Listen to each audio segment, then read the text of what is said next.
you but me, Bats. Take it away, boys. Take me on home to the asylum. Never alone in the asylum.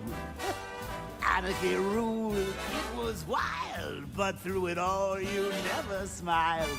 Joke's on you, I'm in your head, so look who's laughing now.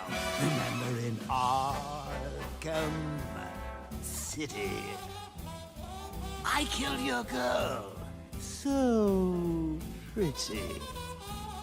That was the night you let me die.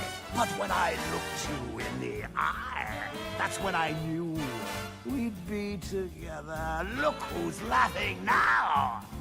I'm stuck in your head and I'm laughing. Ah, I fill you with dread and I can't stop laughing. Your parents are dead and I can't stop laughing. What else can I do? Now I'm part of you. I am the clown, prince of crime. And we've had a hell of a time. You're part of me, I'm part of you. And now there's nothing left to do. I just can't wait till I'm in control.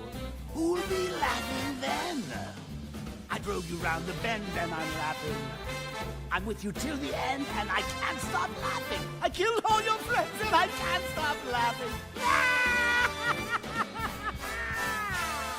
Oh yeah, I think I can taste your fear.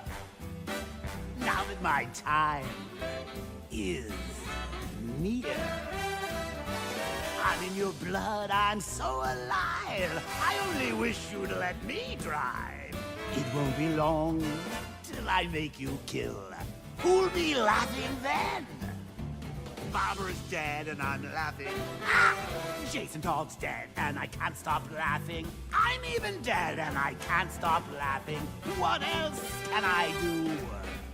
Now I'm part of you. I drove you round the bend and I'm laughing.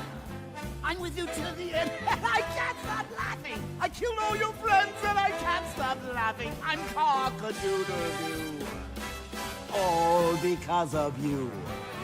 I'm stuck in your head and I'm laughing. Ah, I fill you with dread and I can't stop laughing. Your parents are dead and I can't stop laughing.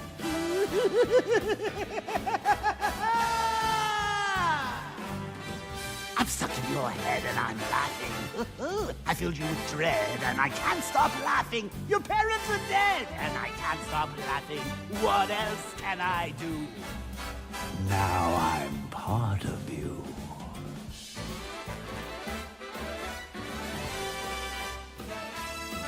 There's nothing like a comeback, is there, Bats? Let's go again.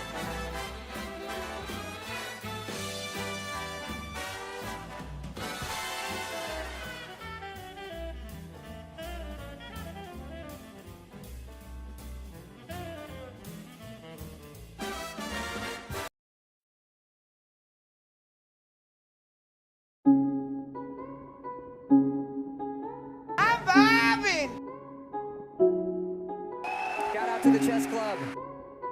That's most definitely what's up. We're aiming for a controversial 7 out of 10.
Good morning, ladies and gents.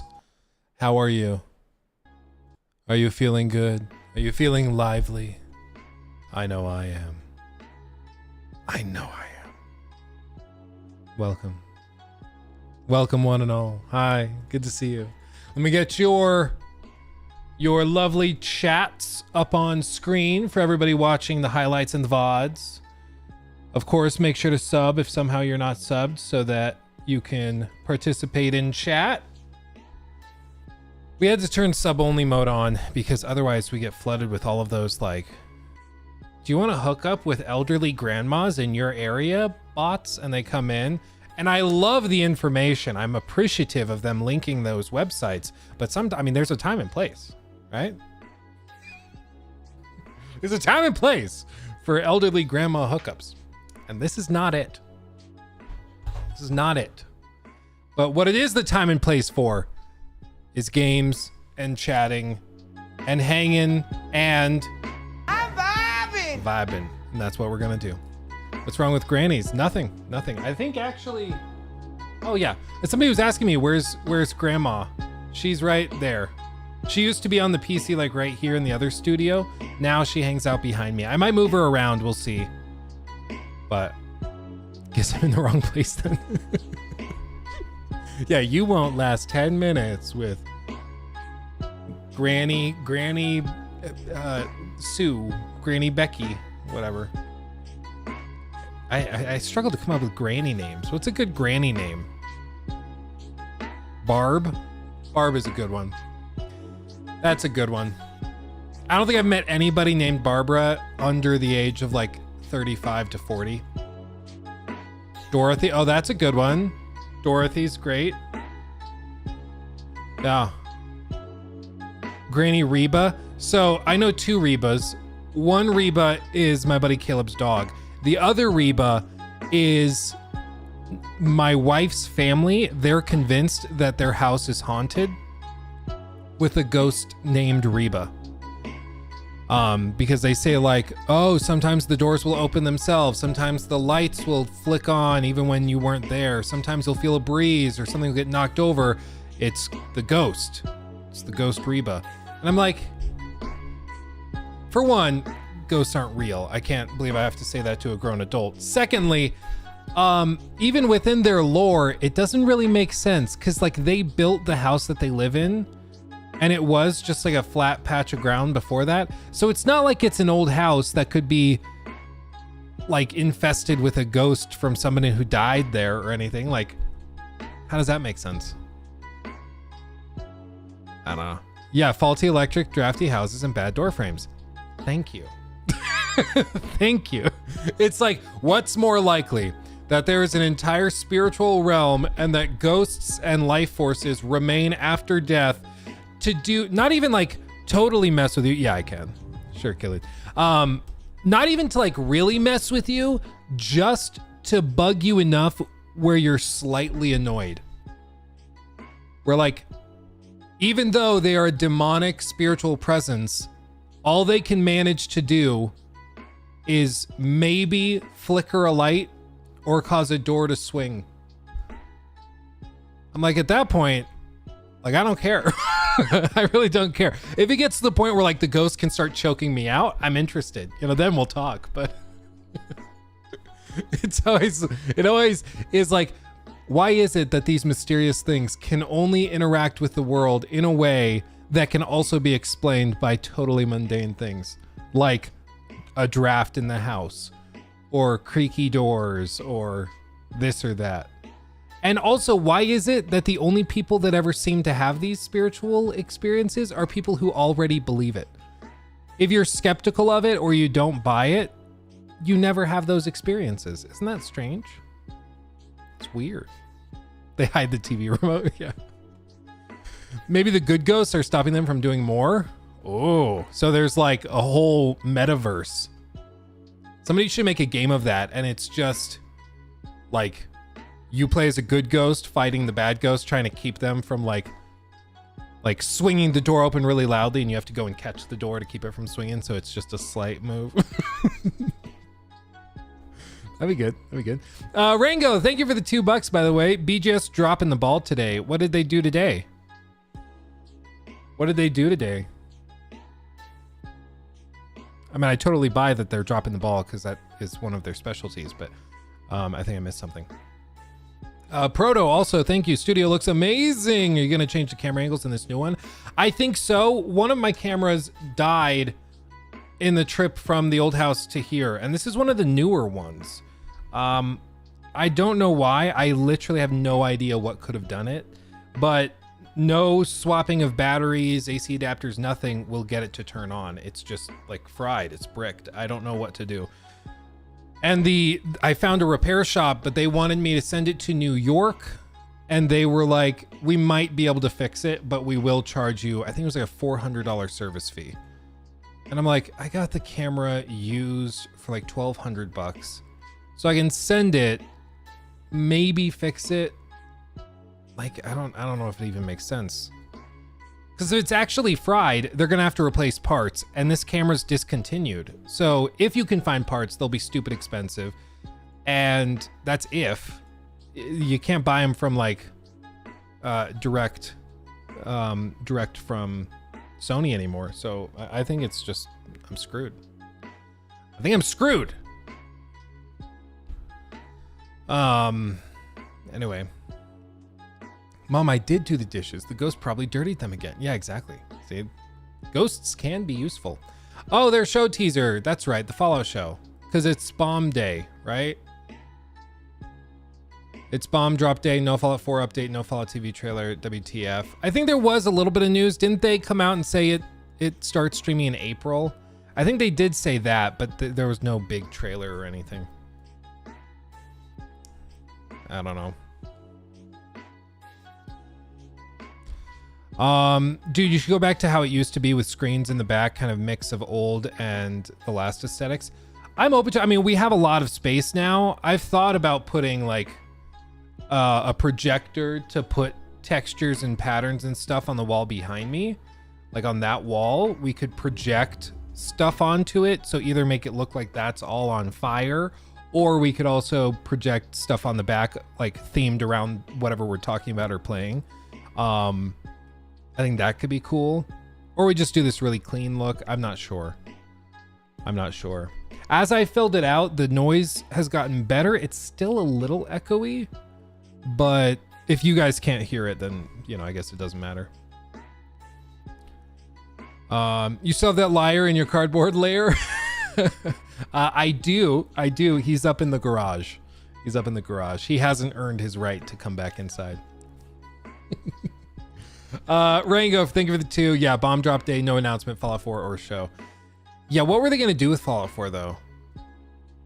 I half expect them to come out with a Fallout 4 remaster or anniversary edition or something, and charge $60-$70 for it, launch it on Game Pass day one. I would expect something like that happens.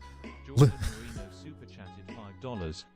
Will you check out the CitizenCon highlights and the Squadron 42 trailer that came out yesterday? It's a new game, no joke. I'd say 3x better than SF. Oh, I did see that they said Squadron 42 is feature complete, and now they're just in polish, which for anybody over at the Star Citizen team to say that something they're working on is feature complete is shocking.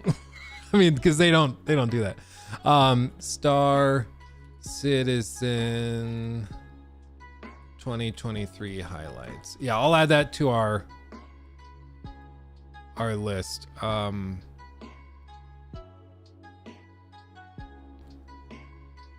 They have a star engine. I don't know what that means. That's scary. Okay, we'll watch it. The first segment I want to do today, though, is I want to delve into Suicide Squad Kill the Justice League, because we got a little bit of info. We had a couple leaks pop out, and so I think we'll talk about that. Have you seen Ubisoft leaking AC Red? I did. I opened my Twitter DMs for the record.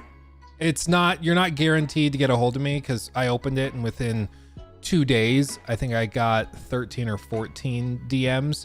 So I will be honest, I can't respond to everything. But one person did DM me a picture, a screen cap of that LinkedIn profile that leaked the AC Red protagonist. And this was before any videos, any articles. I think this was the guy that found it initially. And then some other people sent it to me as well, but they sent it very, very early on. So I'm going to keep those DMs open just in case something interesting pops up. But it looked interesting. It was like, it's a picture of a girl. Like, I don't know what else to say. I didn't think there was enough to like actually make a video on it though, because it was like, and look, remember how we said there was going to be a female protagonist? Well, there's a female protagonist in Assassin's Creed gear. Like, you know, there wasn't a lot to go from or to go off of.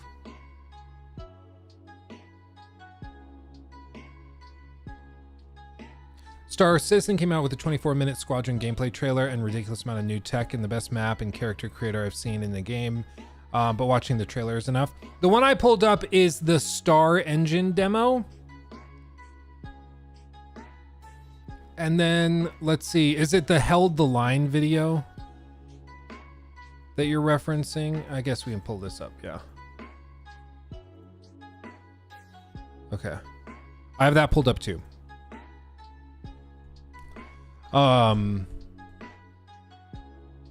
Let's see. Didn't they already reveal characters for Red, Black Samurai, and Female Shogun? As far as I know, it's just been leaked. They might have confirmed that that's what they're planning on doing, but I think that's all just been leaked. And this was the first time we saw official concept art for it. So I'm like, it's cool, but I don't know what else to do with it, you know?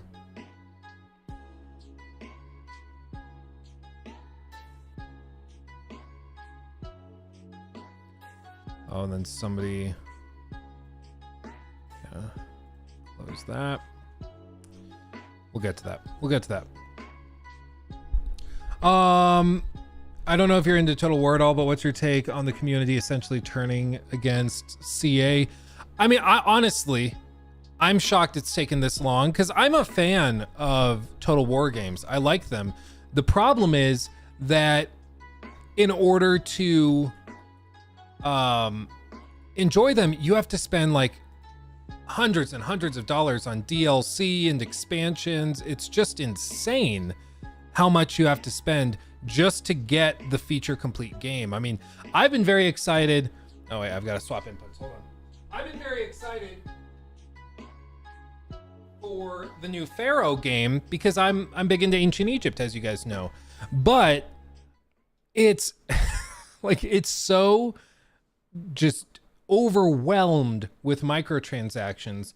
It's crazy. I mean, you can already see it's got all sorts of dynasty editions and all of that. It's got some decent scores and everything so far. But if you go to the reviews, I mean, basically they start out, and this is the same case for every Total War game. It starts out with a ton of stuff stripped out, so the game's kind of bland and boring, and then they sell it all back to you. So like if we go to Creative Assembly, look at one of their other games like Warhammer 3, and we go here, look at all of this DLC. This is all stuff that they have stripped out of the game and that they're selling back to you, when you'd hope that this would just be included in the game day one. But they designed the game with all of this stuff, then they cut it out to sell back to you. And it's just like, well, what are we doing? You know, it's like, come on, dude. It's so frustrating. It's so frustrating because the game can be really good, but you have to spend an arm and a leg to actually enjoy it in the way it was originally meant to be. And I think people are just finally sick and tired of it. People are like, what? Come on, guys. This gets old. Because the people that are playing this game are the same ones that are playing the new one, are the same ones that are playing all of these others. Like, it's the same group of players that like the Total War games. So they're just going to shift from this game to the next to the next. And eventually they're going to get sick and pissed off of the same crap being pulled on them. And it seems like that's finally happened, which I think is great. They should speak up. Sean, thank you, my friend. Jesus Christ. Thank you, Sean. Sean Dara. Did you move, man? Sorry, been a while, but can say I'm horror free now and out the other side. Yeah, if you guys are not in on the Sean lore, there's a lot there. Maybe we'll delve into it in a members only stream or something. There's a whole lot to it.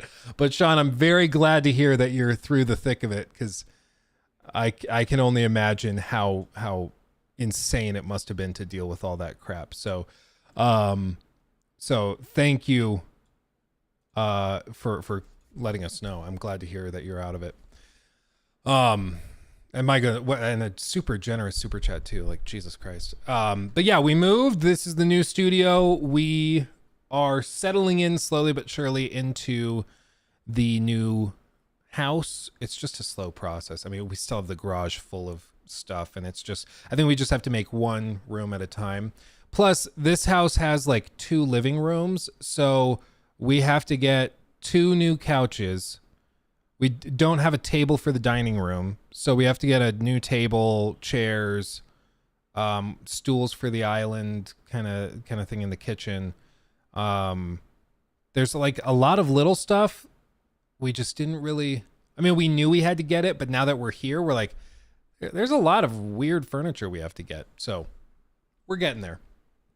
We're getting there. And super chats like that really help. So thank you, Sean. Thank you. Because I don't know if you guys have noticed, furniture is stupid expensive. We go to like, this was off of Wayfair. Is that the name of it? Whatever the online furniture store is. Because it's sitting in the background. It's not moving. It can be kind of cheap and flimsy. And it's done a great job. It's good. I probably will order another one of these for more Lego. Let's be honest. But for a dining table, I've heard that's risky because some of the Wayfair stuff is really flimsy. So we were going to American Furniture Warehouse, which has a ton of stores and locations near us. Because I think they're based out of, I think they started in Firestone or Denver. Like they started close to us. So we've been going there, but they don't have like anything in stock. It's crazy. Like nothing in stock at all. It's wild. So we're getting there slowly but surely. But it's weirdly difficult to find a dining room table and couches that are in stock and not freakishly expensive. It's weird. It's weird. Yeah, guys, we're going to check out the Squadron 42 and Star Citizen trailers and engine demos and stuff. We're going to check it out here in just a few minutes. I want to check out the Suicide Squad stuff first. So we'll jump into that. Yeah, may be expensive, but hot tub might not be as much. You seem to have a sus amount of room in there, buddy. Yeah, just a big ass hot tub right there. That could be really funny. Nikki, it's for work.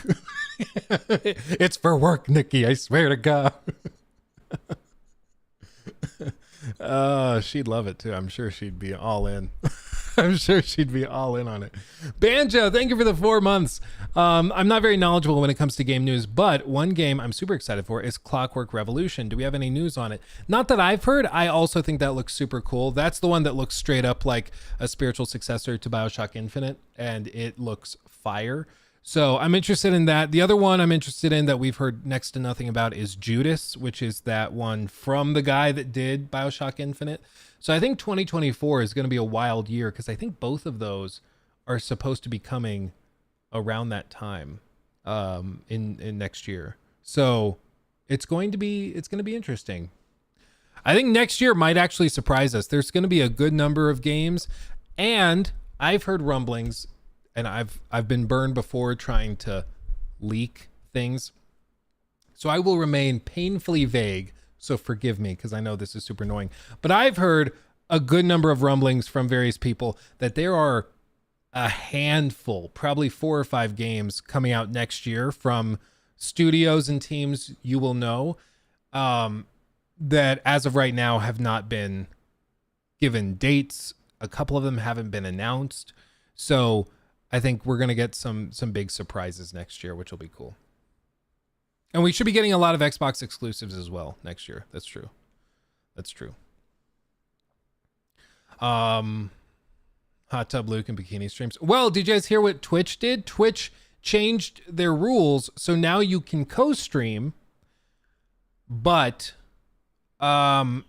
Well, so you can co-stream. You have to still respond to Twitch chat, and you can't merge chats or anything. But you can co-stream on YouTube, Kick, and Twitch, and retain your Twitch partnership. So I think we're gonna probably by the end of the week start just co-streaming on everything. Because before it was that if I streamed on Twitch at all, I couldn't stream anywhere else without losing partnership and all of that. But now they've opened it up, so why not also just stream to Twitch to people who prefer to be there? Because I know we were talking about doing exclusive streams over on Twitch with gameplay and stuff. This change they just made makes it so, okay, I'll just stream on all of it. Easy. So I think we'll start just co-streaming everywhere. And if you like Twitch chat, you can hang out in Twitch chat. If you like YouTube chat, you can hang out here, whatever you prefer, and it'll just be everywhere, which is cool. Twitch won't let me unsub. Oh no, Sean, it's all part of the plan. Got ya. Oh God. I'm kidding, for the record. I'm kidding. I don't have the ability to. It's like a check the box to to force people to stay subscribed forever. I don't think that's legal. Twitch changes the rule tomorrow. See? Perfect. So by the end of the week, we'll be okay. Or if they change the rule again tomorrow, that would suck. That would, yeah. They just back out. Just never mind. Oopsie. Oopsie. I think they're finally, hopefully this is a sign that they're finally realizing, because Nick Merckx left like just a few days before. He moved over to Kick. And he brought like 50, 60,000 subs with him. So I'm hoping they're just realizing, hey, treating our creators like crap is not actually the play. We need to like keep them really happy. Otherwise, they'll leave. And hopefully this is the first step of many where they're going to improve it. But, you know, we've hoped for that before. And we'll see. We'll see. Yeah, and speaking, like Leo said, like the stream. That does help. Let's shoot up to 100 likes, and I will show you. I'll show you my fidget spinner. 100 likes, and I show you my fidget spinner. Yeah, baby. I don't know what else. Everybody should be liking the stream right now. Everybody. Jinxie is massive on Twitch with like 130,000 subs, kind of wild. Yeah, he is, I think, mainly a Rainbow Six player. I didn't think the game was that big, but apparently it is. And yeah, he's a little insane. I think he is funnier than like an XQC. So I think that helps. But yeah, he's a weird fellow. He's a weird. I've seen some of his stream clips, and I'm just like, I've seen some where I laugh out loud, and they are really, really funny, and then others where he's just like licking his lips forcefully and then screaming at people. I did see one where I can show you this. It was like.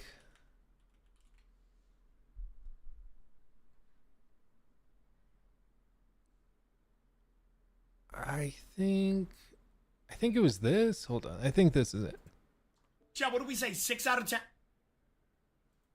He just like punches his camera.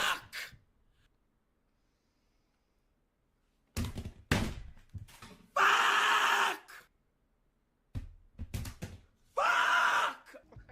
I shit on you though. I shit on you. Fuck! Damn!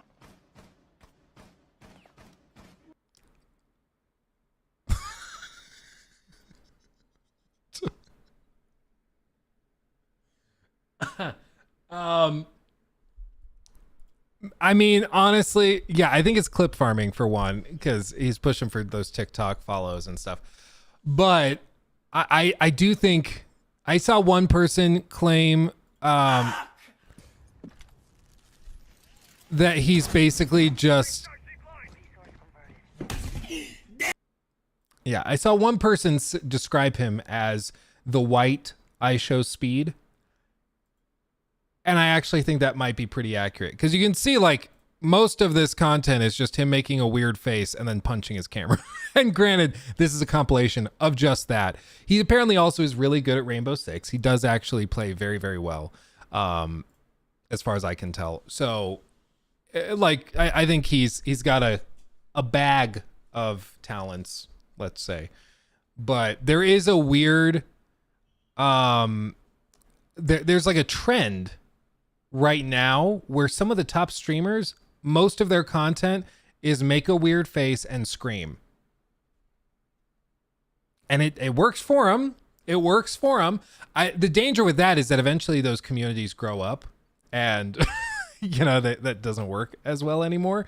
But a lot of the really savvy creators that start like that shift and kind of evolve into different types of content. Like you look back at old school PewDiePie videos and they are tough to watch, but you've seen how he's evolved over time, and that's what they kind of have to do. Like it has to be, you have to kind of grow with your audience and mature with your audience, and the really savvy guys do it. Give it a try, Lou. Feel the power of the dark side, make a weird face and scream. Yeah, it's funny. His content's about being good and his rage. He is funny. His chat harasses him. It's funny. Asking like, does it jiggle? From, like I said, I've seen clips that are hilarious with him. And then I've seen a lot of others where it's like that. And I'm just, okay. But yeah, I can see why people follow him and think he's entertaining for sure. He makes sense to me. Like the weird iShow speed stuff, I genuinely do not understand. I don't understand how somebody playing like a mobile game in their underwear and then just screaming at the top of their lungs. I don't see how that's entertaining. But with him, like I said, he's a very good Rainbow Six player and he is actually pretty funny. So I get him, you know.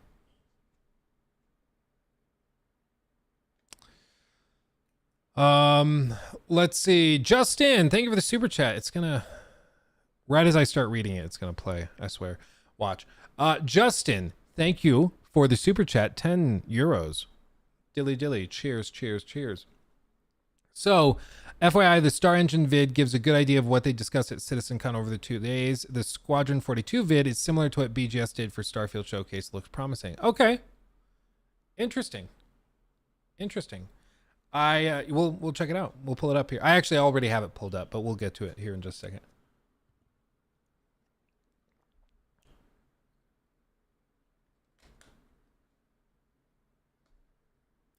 I tried going back watching old Pewd's video. I cringed so hard. I can't believe I laughed at those vids when I was 12. Yeah, but he's one of those creators who's, I guess he's not creating anymore, right? He retired. I think he's actually stopped for real this time. But he has he matured with his audience. He shifted and started doing other stuff because he got started with I think it was Call of Duty commentaries, and then he shifted into Minecraft commentaries. That's a throwback. And then he kind of evolved with it, and it helped. I miss the old days when he was doing like those Let's Plays. I think peak PewDiePie was like 2015, 16. I remember him playing like Bloodborne, and that was awesome. Those were the days. Nowadays, or at least before he retired, it was all stuff like You Laugh, You Lose part 622. Like it just started to get kind of old, at least for me. I don't get half the stuff my kids find entertaining on socials. They'll show me a video, belly laughing, and I just give a blank stare. Yeah, we're old. We're old. It happens. It happens. What I really want to know is what flavor of Premier Protein are we working with today? This is coffee latte. Ooh. Coffee latte. For the latte. If you need a latte protein, have Cafe Latte. Not a sponsor. One day, maybe. We'll see. One day, we'll see. Let's see. Oh, yes, you're right. We got over 100 likes. This is my fidget spinner. I told you I'd show you. Look at that. Look at it spin. This thing can go for ages. Ages, like it ain't nothing. Ooh, baby. Oh, baby, look at that. What a tremendous fidget spinner. God damn. Thank you, Lucas. Thank you for the hype. Looks like it has smooth bearings. It sure does. It sure dooby do. And if you ever feel like you just want to send it, a little bit of WD-40, just right in there, just a tad, little bit. That thing will spin for 15 minutes straight. It's crazy. A little bit of WD-40. That's all you need. Just lube it up a little. That's all you need. Little bit of lube goes a long way. Mother Teresa, 1947. Okay. I completely forgot what I was talking about, where we were going. So maybe we shift now into the actual thing. I don't know if they ever would get them confiscated, but maybe they did. Maybe they did. I don't know. It was like, it's supposed to just help you with, like, if you're fidgety and want to move and do stuff with your hands while you're doing other stuff. So people would use them in classes and stuff and just spin it to kind of occupy mindlessly their hands. Doodling is like the same thing. Some people doodle, some people spin with this, some people like bend paper clips and stuff. Oh, I had one client we worked with when I was in real estate, and we would have meetings with him because we were selling like a handful of his buildings. And his whole thing was that he would like take paper clips off of the documents we'd give him, and he would just bend them the whole meeting. And eventually he'd have like this weird conglomeration of paper clips that he had bent up, but that was just how he kind of kept his fingers busy during meetings, is he'd just bend paper clips. Some people do that, some people do this. For me, in some critiques I've done, you can hear, because I'll be reading my script like this, and you can hear me spinning it, because I'll just go like this while I'm doing it to keep my hands busy. But every once in a while you can hear a little, oh, you can't even hear it. Sometimes it sounds like just a little as it spins. So who knows? If Xbox doesn't get Spider-Man level exclusives soon, I'm selling my Series X. Well, I mean, they're about to have a handful. I mean, they're about to have like that Indiana Jones game that's coming soon. Fable, I think, is going to be huge. I think people are kind of sleeping on that one. I think Fable's going to be huge. And I mean, they've now own all of Activision Blizzard, King. They're going to revive all of those games. We're going to get Guitar Hero back. Like, all this stuff is coming back. It's going to be crazy. Justin, also, glad move went well right now. What would you rank as your top 5 games? Oh man, it's so hard to rank top 5. I mean, honestly, it's probably Cyberpunk 2077, The Witcher 3. They got to put Red Dead up there. Maybe The Last of Us and Assassin's Creed 2. But I mean, that could change any day. I mean, there's a bunch that I would put in there depending, but it's just right now, those are the ones that jump out to me. Okay, let's do this. Let's actually get, Baldur's Gate 3. I said, like last week when somebody asked me that, I said Baldur's Gate 3. This week I didn't. See, it's so hard to get the list comprehensive. If I had, okay, think of Baldur's Gate 3, I'd probably swap AC2 for Baldur's Gate 3. Honestly. But AC2 for me is like very nostalgic. It's one of the first games I really played a lot of. And so that really, really helps. If we're doing an independent dev game, like favorite game list, Forgotten City is definitely up there for sure. It's probably Forgotten City, Disco Elysium. I don't think they'd count as an indie studio. Maybe, I don't know. It's gonna take me so long. But yeah, there's a bunch. Have you been able to play the Lamplighters League yet? Not yet. I actually do have it downloaded though. I was gonna play that after I finish all of this stuff for Spider-Man 2. Let's see. T10 L11. Thank you for the super chat as well. Hey Luke, have you seen the Squadron 42 trailer that came out yesterday? The game is apparently feature complete. My Hopium tanks have been refilled. Yeah, I have it pulled up. We're going to watch it here in just a few minutes. So we're going to check it out. I have not seen it yet, though. Give me just a second. I'm going to grab a refreshment.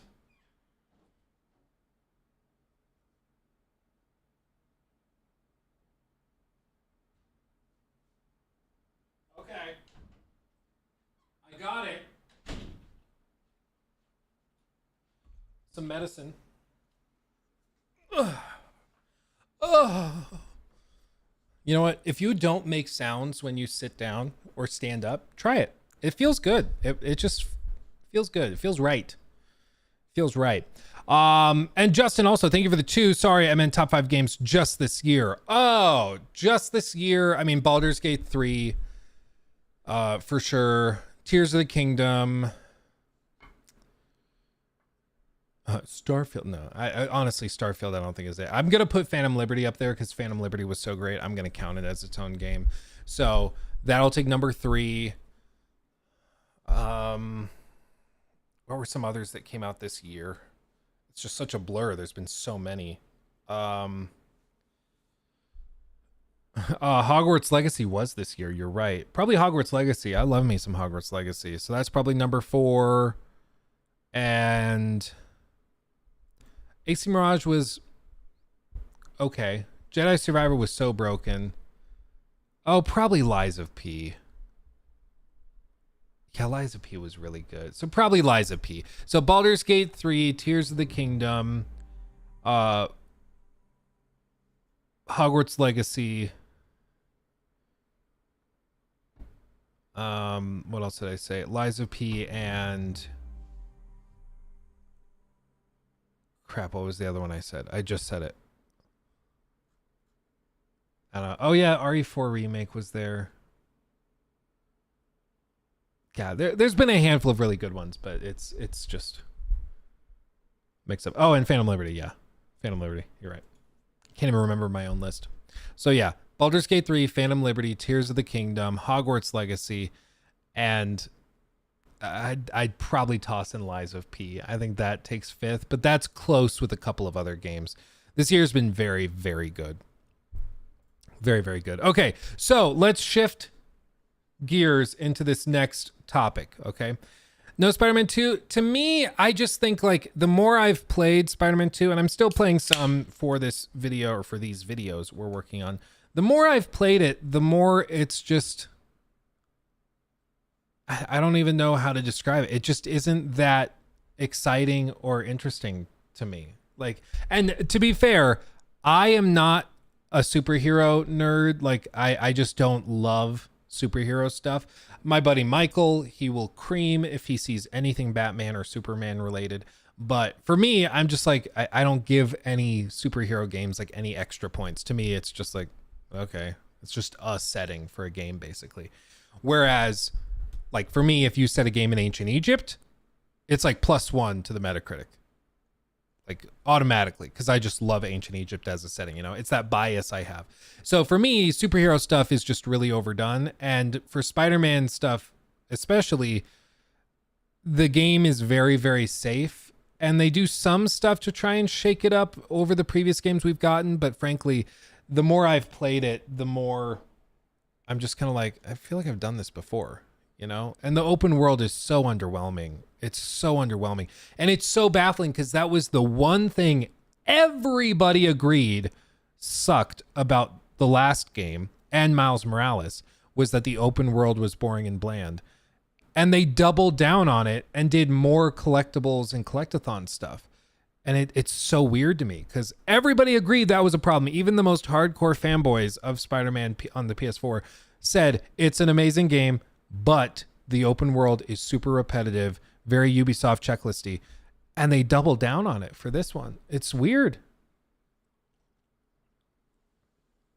Yeah, I did see that tweet about the subways not allowing you to just run down into the subway systems. That was ridiculous. I will agree. That was silly. Okay, let's actually shift gears into Suicide Squad, Kill the Justice League. Just as a heads up for everybody, I'm going to just turn down the volume on notifications. Let me catch up on these super chats real quick before we move in. And any super chats that come in during this segment, I will read at the end of the segment. But just to keep the flow, so we aren't getting super distracted, I'll wait to read them till the end, okay? Just till the end of the segment, maybe like 20 minutes, 20, 30 minutes. And Russell, thank you also for the super chat. Any chance of seeing Modern Warfare 3 remastered this year? You mean like on the Like on the channel, or do you mean? Let's see. Do they have dates for it? Or have they not even announced it yet? Modern Warfare 3 releases November 10th. Oh, so you mean like, are we going to cover it or play it? We might play it on stream just for the fun of it. Maybe. I don't know. I don't know. We'll see. I'm open to it. It's fun. I mean, I've had fun with it. We've done community nights and members only streams and stuff with it. So I'm open to it. But okay, here we go. For Jacob, this is the beginning of the segment. Okay, Suicide Squad. Maybe I shouldn't say the name of it. Okay, Jacob, take 2 of the intro. Okay, the upcoming game from Rocksteady, which I'm not going to say the name of because the almighty algorithm might not like the words that are contained within the title of the game. It's a weird dystopian future we live in, right, guys? But this is a game that I have been cautiously optimistic of, just because it's coming from Rocksteady, one of my favorite devs. I mean, if anybody could pull this off, you'd think it would be Rocksteady. But everything we've seen, the more we find out about this game, the worse it looks. I mean, in these initial like story trailers and stuff we saw, it looked really narrative focused. It looked dark and gritty and weird. It seemed like it could be really interesting and fun.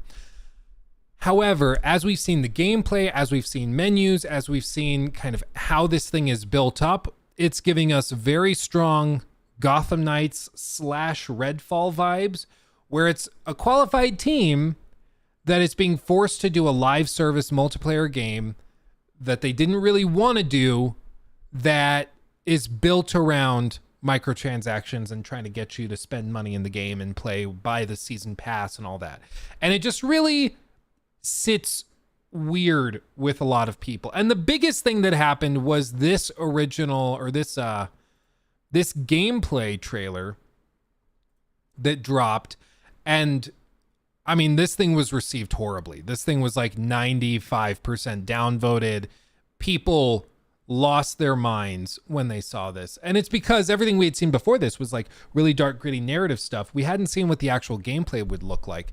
And then we see this, and it just looks like a generic co-op shooter with like, honestly, it doesn't even look particularly good coming from Rocksteady, which is surprising because Rocksteady, these are the guys that made the free flow combat system viable. Like they built that out in Arkham Asylum to Arkham City. And now it's just generic run and gun shooting. There's a lot of movement and traversal. And then there's like these health and ammo pickups that drop like a 360 game. It's just odd. Like it seems like such a step back. The lighting is also really weird once things get into combat. I don't think the game looks particularly visually striking. And especially here, there's like no drop shadows on characters. It's really, really odd. It just does not look anywhere near as good as you would have expected from Rocksteady, likely because it's a multiplayer game. And when you look back at Arkham Knight, to this day, it still looks amazing. I mean, it really, really does look stunning to this day. Like, this is their last game from 8 years ago. And I think it looks way better than this Kill the Justice League game.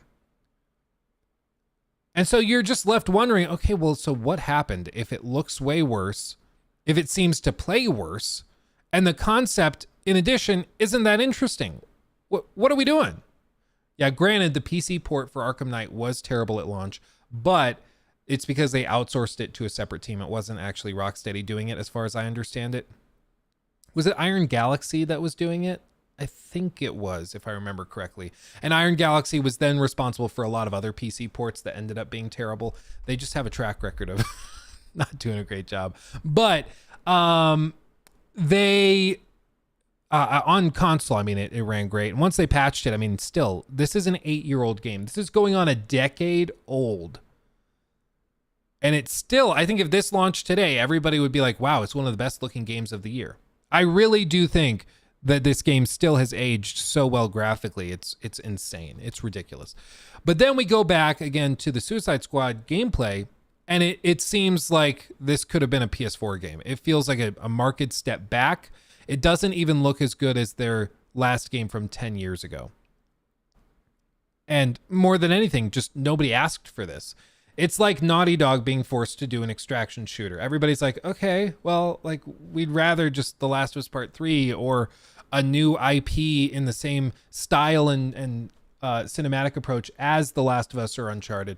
Why are you doing this? Like, nobody asked for this. And this is what happens when big corporate executives look at a team like Rocksteady, say, oh, they make really good games that people like and buy a lot of, so we'll just have them make this other kind of game that prints money and it'll work just the same.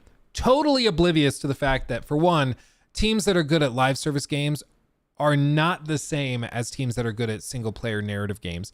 They're very, very different.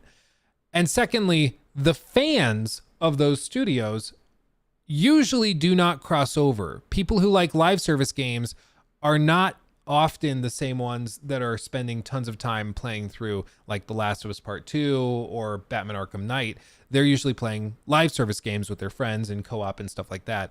And especially it's more true of single player gamers going over to multiplayer stuff. They very rarely are super into this kind of thing.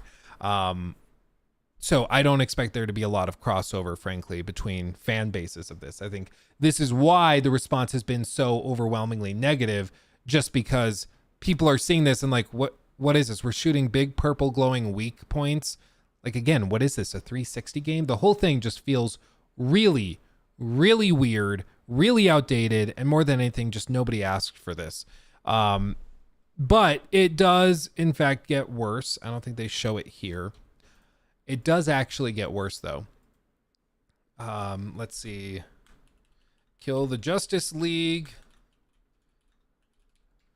So we've seen some screenshots of the like character selection screens and stuff. And as you can see, this is something taken from a PS5 build of the game. And it has your typical loadout systems. This is for your particular character. In this case, they're playing as Harley Quinn, of course. It looks like she has two different levels. So there's something that's level 19, something that's level 38. You have different perks for the different gear you have equipped. And then the weapons, and each of these presumably can be collected or upgraded and changed. One of the top things up here, Battle Pass and a store, are the two immediate things that pop up. I mean, it's apparently just a gear-based looter shooter co-op game from Rocksteady, a company that doesn't do this. And it again just looks like there's going to be a ton of grinding involved with it. And that's really, really unfortunate. Now they have done an FAQ. Let me see if this is what I'm looking for. No, okay. They have done an FAQ, to be fair. So a lot of people were very confused by this. So what type of game is Suicide Squad Kill the Justice League? For one, I'm just going to say it. If you have to answer this question and people are asking it, there's been a huge oopsie on the part of the marketing team. Like, if players don't even know what the game is supposed to be, we have a problem. And in this case, there's a big problem. So that's already concerning, that players are not clear on what this is supposed to be. They say it's a new genre-defining third-person action-adventure shooter video game, allowing players to take on the roles of Suicide Squad members, Harley Quinn, Deadshot, Captain Boomerang, and King Shark. Okay. New genre-defining third-person action-adventure shooter video game. Also, is the official term with no space? Is it? I think, no, there's supposed to be a space. I'm not crazy, right? So there's a typo still in their FAQ, which is really, really funny. And they claim it's genre defining. I don't see how anything they've shown is genre defining. Maybe when we get our hands on it, it will be genre defining with like the narrative approach they take, but I will not hold my breath. It is being developed by Rocksteady, the critically acclaimed best-selling developers of the Arkham series. Now, one thing that's important to note is that the founders of Rocksteady actually left. So, let's pull this up.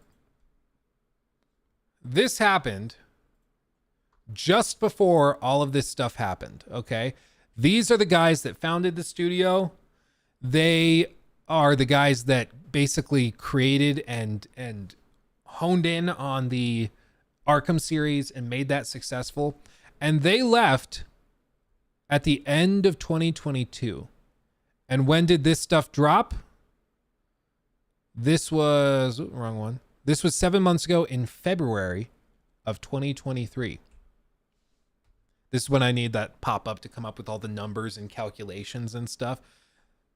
This is after they left. So, were they just like moving on to a different studio? Maybe. Maybe they are convinced it's going to be super successful and they're just moving on to something else. Or they knew that this would be received this way and they decided to leave before the firestorm came in. That to me seems more likely because they are not retiring. They are just moving on to a new adventure together in games. Seemingly moving on to either start a new studio that they can actually have their say in or whatever else. And I'm sure they got their bag. I'm sure they made some good money, but it seems like they bailed right as they were about to showcase what you would hope is their best game yet. Every studio would hope that their next game is the best game they've ever made. And they're deciding to leave the studio right before it's revealed. It's interesting. It's interesting to me. As for what they're doing now, I don't actually know if we've seen. Yeah,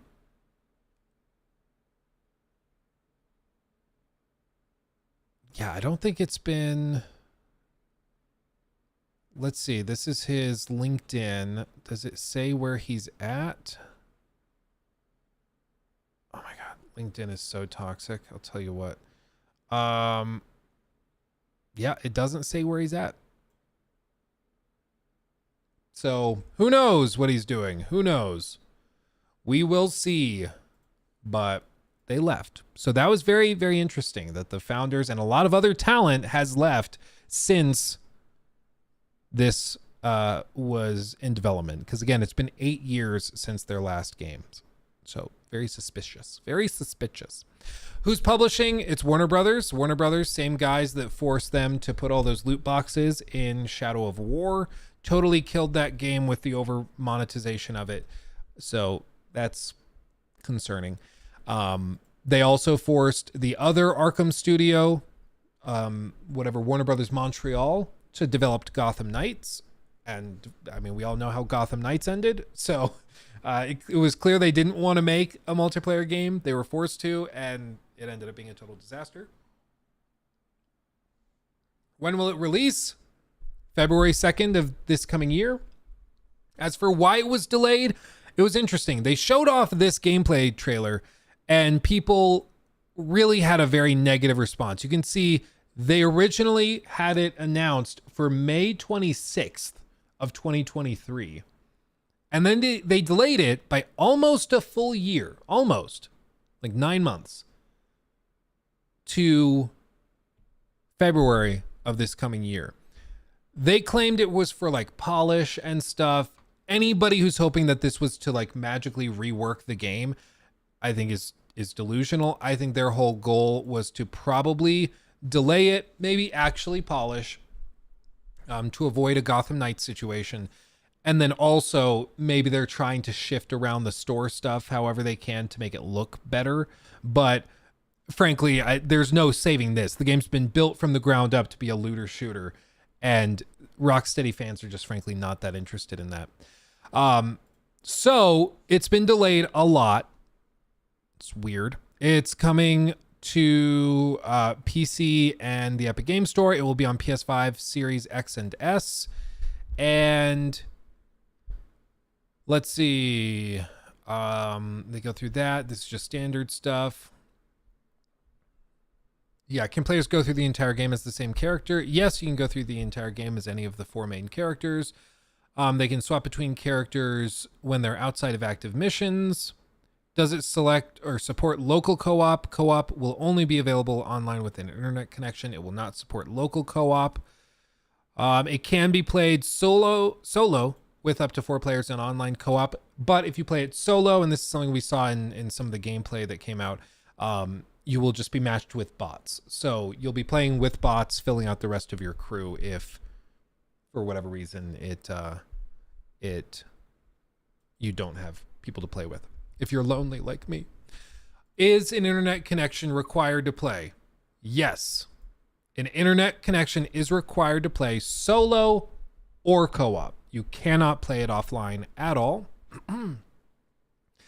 They also go on, is a gold or PlayStation subscription membership required? No, you won't be required to have that on these consoles just to play the game, but you will be required to have one of those memberships if you want to play co-op, which that's not really a shocker, but at the very least, it's nice you don't have to pay for an online subscription just to play the game. Like, the always online doesn't necessarily affect that. And then they go on. Does it have loot boxes? No, it will not have loot boxes. Again, if people are asking this, it already shows that there's concerns.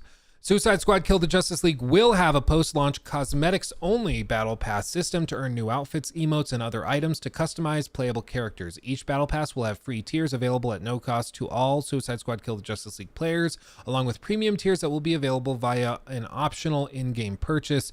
All battle pass items will be cosmetic and will not affect gameplay in any way. Okay. Cool. I like to see that. And,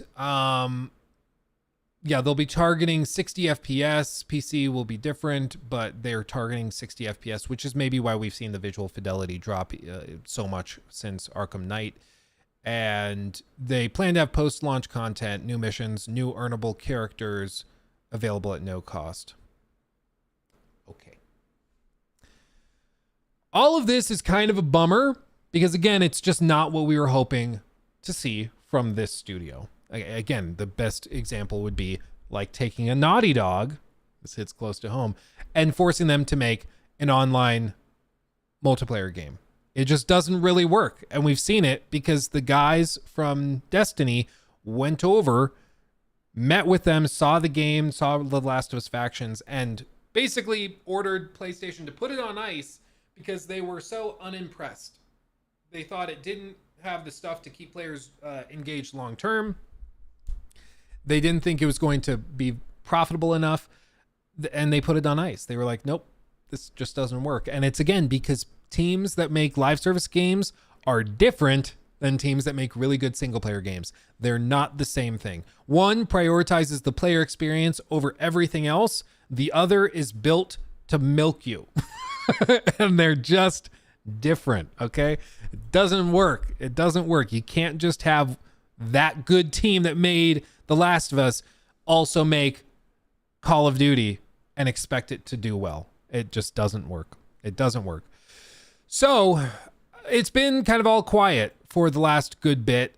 Nobody's really heard anything else from Rocksteady or Warner Brothers on this game. And it seems like they are kind of in a mad dash to figure out how to save this because they have spent millions upon millions of dollars. I mean, again, 8 years with nothing coming from Rocksteady, no extra profitability coming from them, just no revenue coming from them. 8 years have gone by, and this was supposed to make up for all of that time and then some with a game that just prints money. And the response has been horrific. And as we've seen with live service games, there's a really interesting thing that happens in the gaming community where if a game is not cool, it will fail. It will fail. Like, because you need streamers to drive players to the game. You need streamers to keep it alive. I know, like, this is cringe or whatever, but it just is the case in the modern day that if a game wants to be live service and be successful, you have to have online creators interested in it to play it and drive their community to it. Like, some big streamers can keep a game alive almost single-handedly. We were talking about Jinxie before this, and he has been huge for the Rainbow Six community. Huge for it. He has helped that community a ton. When Nick Merckx moved from Warzone to Apex Legends, it saw a whole new influx of players, a resurgence of popularity. And if Suicide Squad Kill the Justice League is uncool and is considered to be something that we should not support, creators aren't going to touch it with a 10-foot pole, and it will die as quickly as it comes. And I think they know that, which is why they've delayed it 9 months, and they're really desperately trying to come up with some way of saving this. We'll see if it works. I don't know what their new strategy is, but we did get some details that surfaced online just a few short days ago, about a week ago actually. But this came from r/gaming leaks and rumors on the subreddit. So what they say, this is put together by Insider Gaming, of course. The new Suicide Squad Kill the Justice League details reveal the game's price, editions, and details. Whilst typically such posts would be considered just a rumor, one of the subreddit moderators has given the post a legit tag and has verified the user's claims. So this is not speculation. They've confirmed this.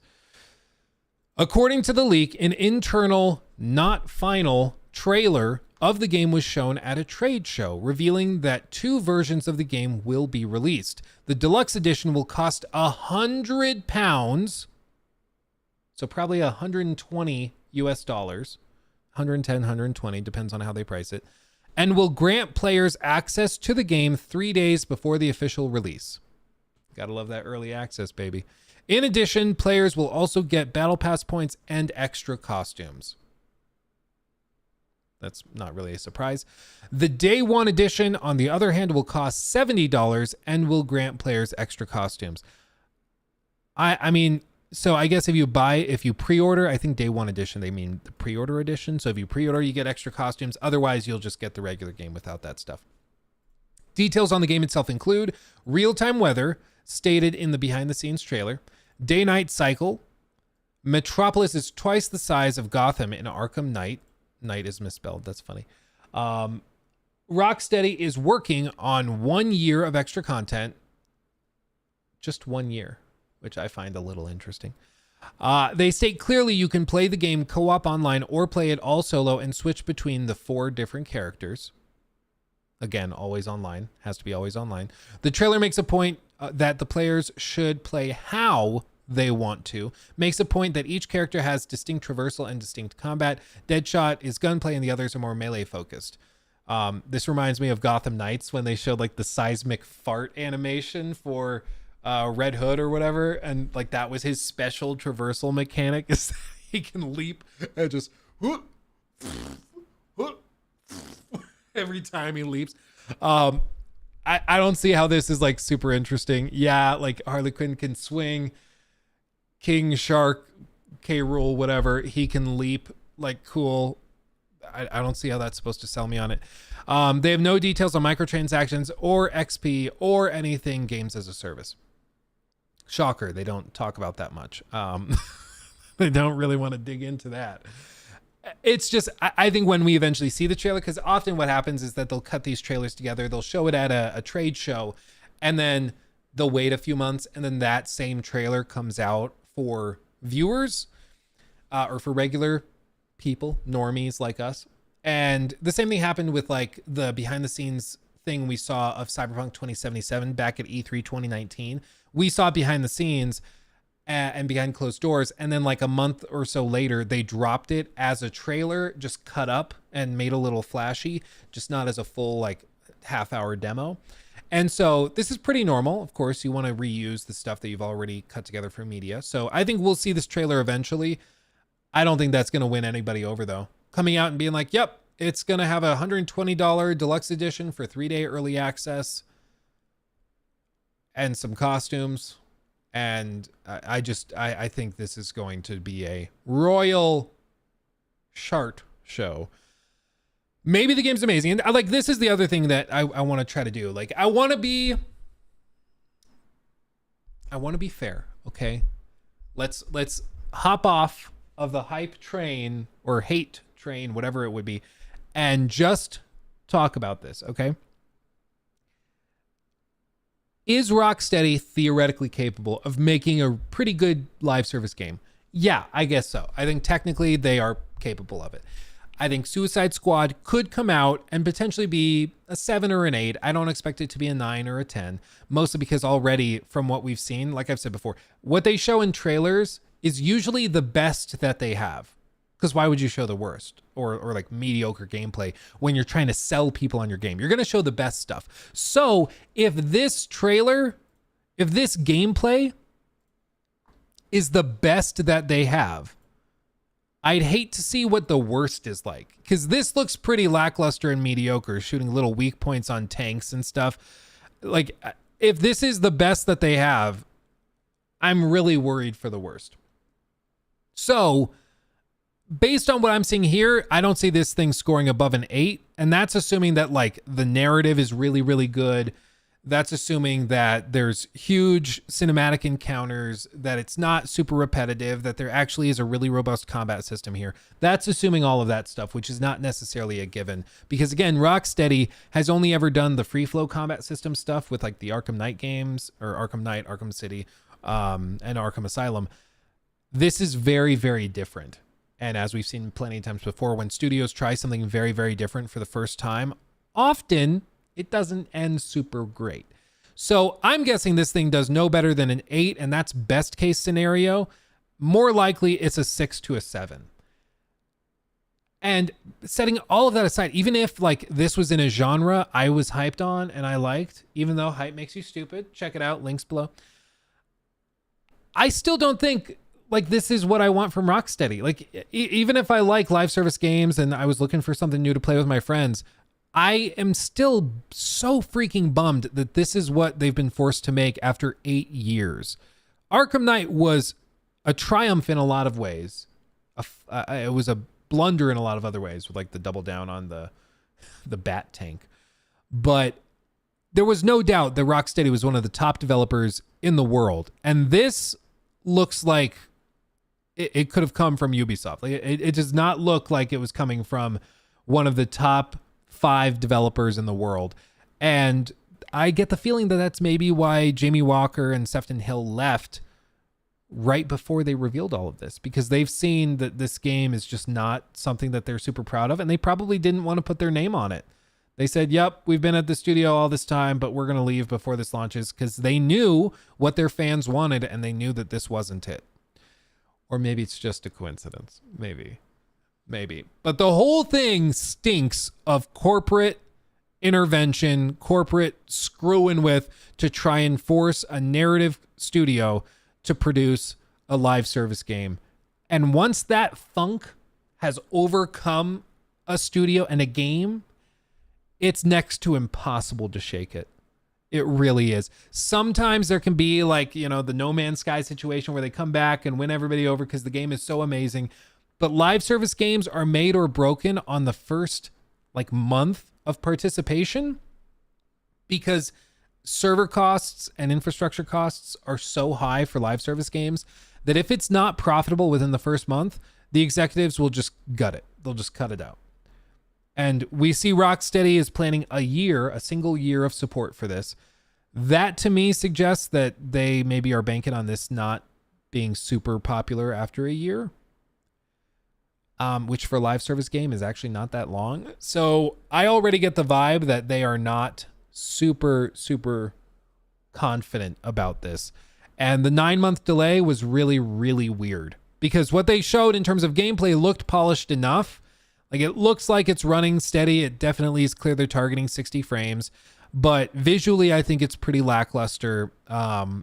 Especially the lighting on the ground is really, really poor. Like I said, there's no drop shadows. It looks very, very cartoony. The whole thing is just odd. And this is coming again. All the random crystals. This is the other thing I can't stand. I mentioned this before. It's the Fortnite-ification of games. And I understand, like we got Brainiac, we got all this stuff going on. But why does every game nowadays that also ends up sucking get overwhelmed with purple crystals everywhere? It drives me crazy.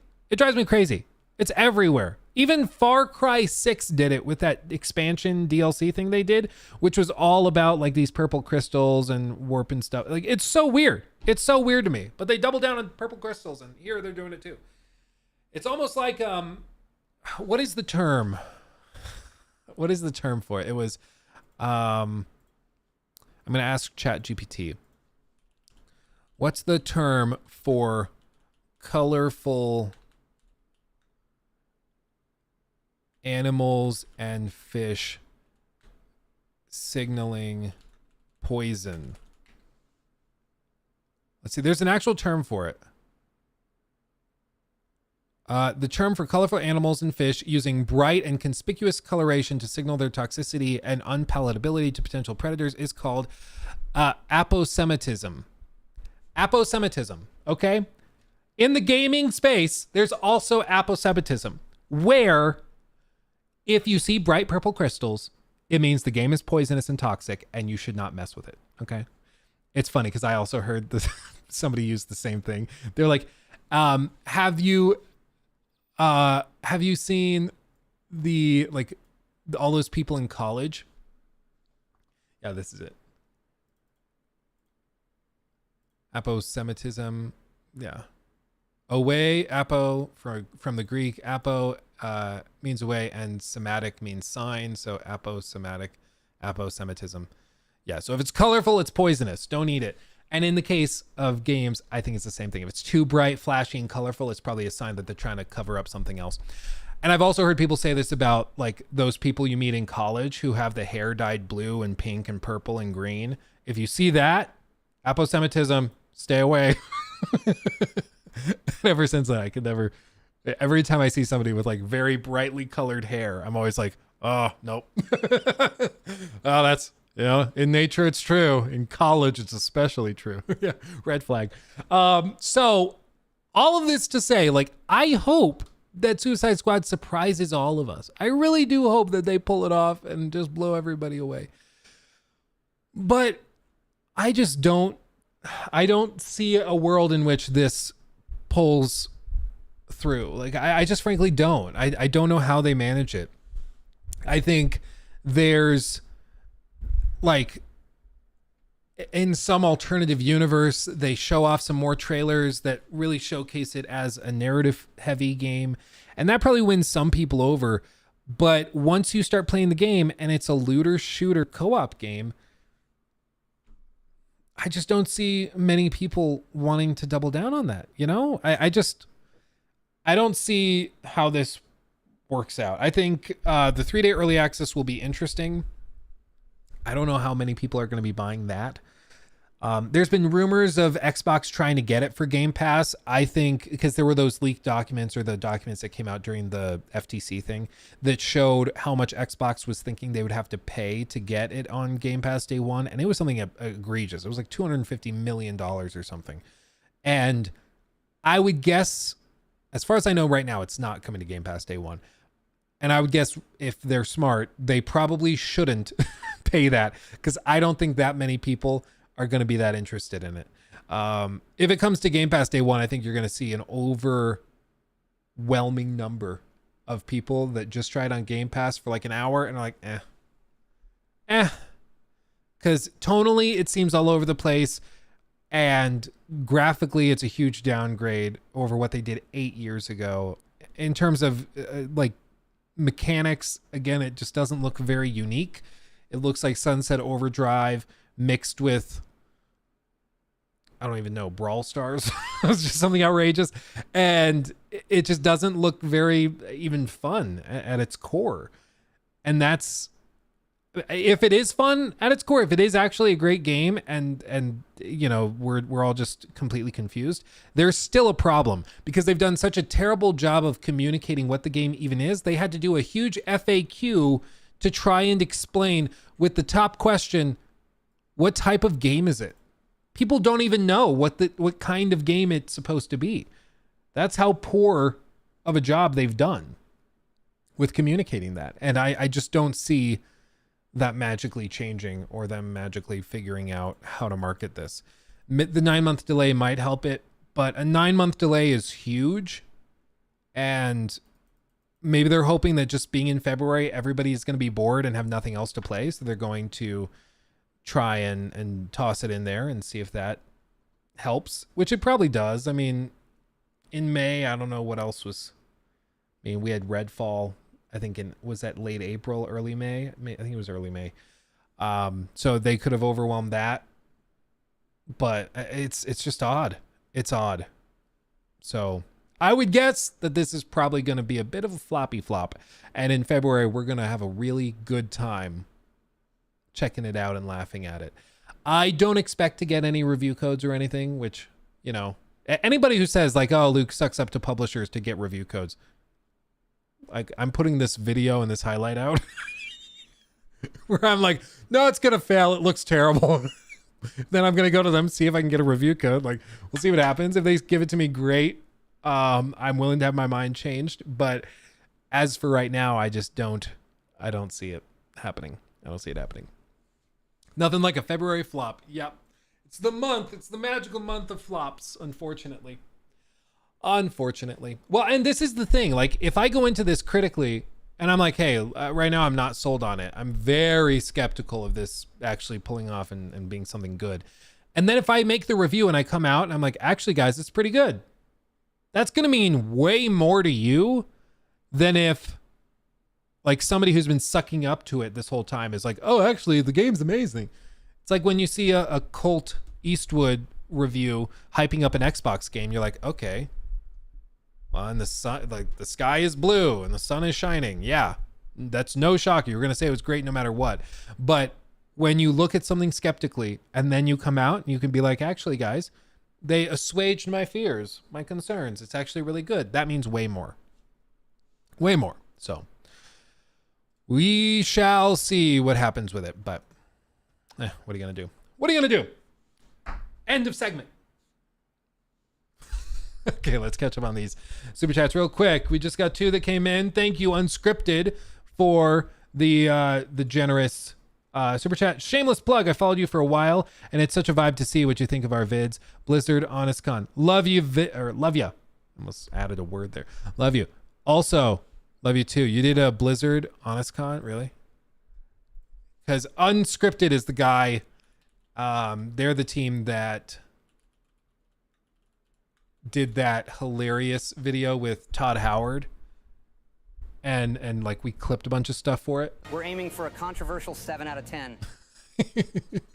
And so let's see.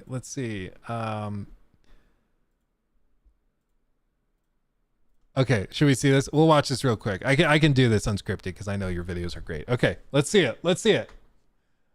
Okay, this is Blizzard is dead. Bombshell dropped at Diablo 4 Honest Con. Again, this is with the help of AI.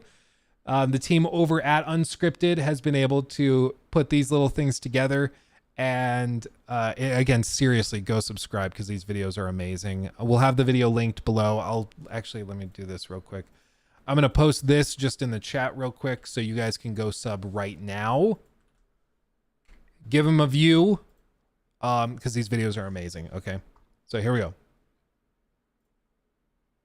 Oh, wait. Volume up. Game director of Diablo, Luis Barriga.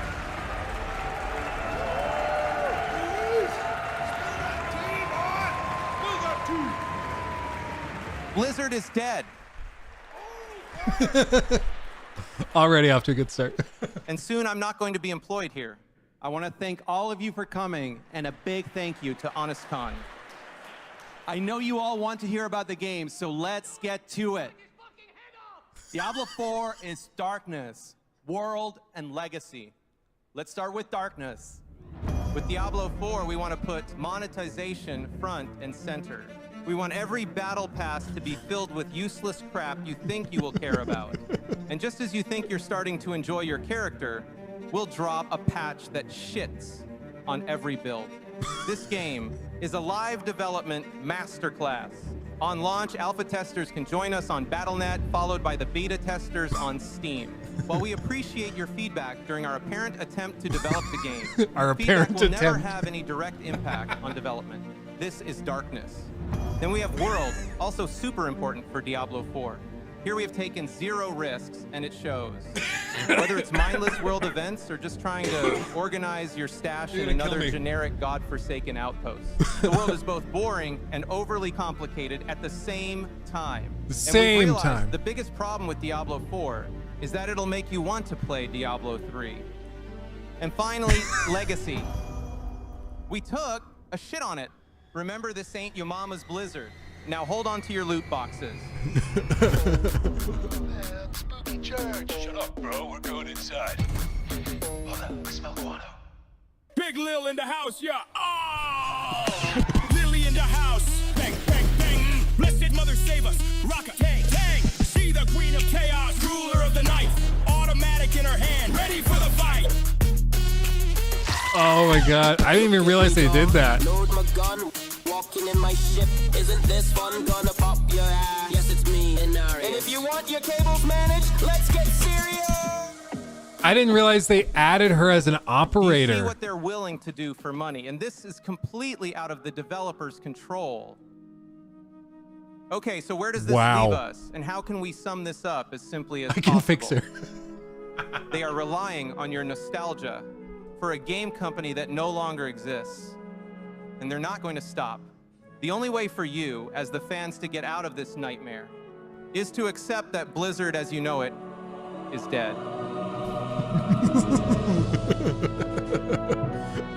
Just like, imagine if they came on stage and actually did this. Friends, war is coming, and it's not going to be pretty. You guys got to get one of these for the Horde! Today, we mourn as one. Today, we are dishonored as one. Because today, you find out what your new expansion is. Beware what the future has in store for you all. Oh wow. Again, go sub to Unscripted. Wait, play. Super dark, bro. But hey, no worries. They're owned by like Bill Gates now. That'll fix everything, right? Right? Oh my god. Oh my god. That's not gonna fix anything, is it? Well, that's actually the question. That is the question. Does Xbox's acquisition, could it potentially help fix Blizzard? My question, and this is something I'm going to rely on you guys on because I genuinely don't know. The core people from like 10, 15 years ago at Blizzard, are they still there? Because my question is, with a lot of these studios, like they didn't want to be pumping out this soulless garbage they've had to do for the last 10 years. It came from on high, like the Bobby Kotick guys. They came down and were like, you got to do all this stuff to boost profits and revenues. Even though it's soulless, even though it's going to drive you crazy, you got to do it because we got to make our money. And that's, what they were tasked with doing, and they are working in jobs, so they had to do it. If they're still there and they're still capable of making it, then maybe Phil coming in could just be like, yeah, we want to empower you to make amazing games. And that's the key. Because Game Pass, yes, it's about keeping people subscribed to the service. So it's about games that people play for a long time, but it's also about building that value to players and to customers. And you're not going to get that value where people want to stay subscribed unless you have really good games, which is the problem they've run into currently, where they just have really big quality assurance and consistency issues, where they'll have a Redfall and then a Starfield, which is better, but still, I would say not a masterpiece, but still, it drove a lot of attention to the service. But they need like a steady drop of amazing games, kind of like when Sony drops a first party exclusive, it's going to be like a 9 out of 10, probably at minimum. And we've seen that with Spider-Man 2, God of War Ragnarok. All these big exclusives they have. Yeah, they've had a couple of flops as well. Sony's not immune to the flops, but they at the very least have shown that they're capable of putting out some really, really good stuff. Forspoken was different because that was a third party. That was Square Enix, but then they paid for console exclusivity. So it wasn't a first party exclusive. It was something they paid for exclusivity, or exclusivity for. So a little bit different, but absolutely Forspoken was not well received. But Phil Spencer has said, at least publicly and in some private emails, that they want to try and encourage people to be able to build the games they're passionate about. And yeah, I'm glad to see that he seems to be a believer in passionate work is good work. It's one of the things that like I live by as well with me and my team, because I really do think when you're happy, you're paid well enough and you are passionate, you will do good work. And it seems, knock on all the wood, that that's his approach. It seems. And if that's the case, we're probably looking pretty good. And we could actually see a Blizzard resurgence. It's a long shot because some people are saying in chat that it's been a bit since the core team that made Blizzard great was there. But if there still are some remnants of those teams and they're going to now be empowered to make the best games they can, maybe they can pull it off. In some cases, like with Diablo 4, I mean, the Diablo 4 patch that broke everything, that to me wasn't even necessarily greed. That was incompetence. I don't know. And I've never had anybody put forward a theory on or a hypothesis on what the goal was with that Diablo 4 patch that broke everything. And if somebody in chat knows of something that happened that would have justified it, let me know.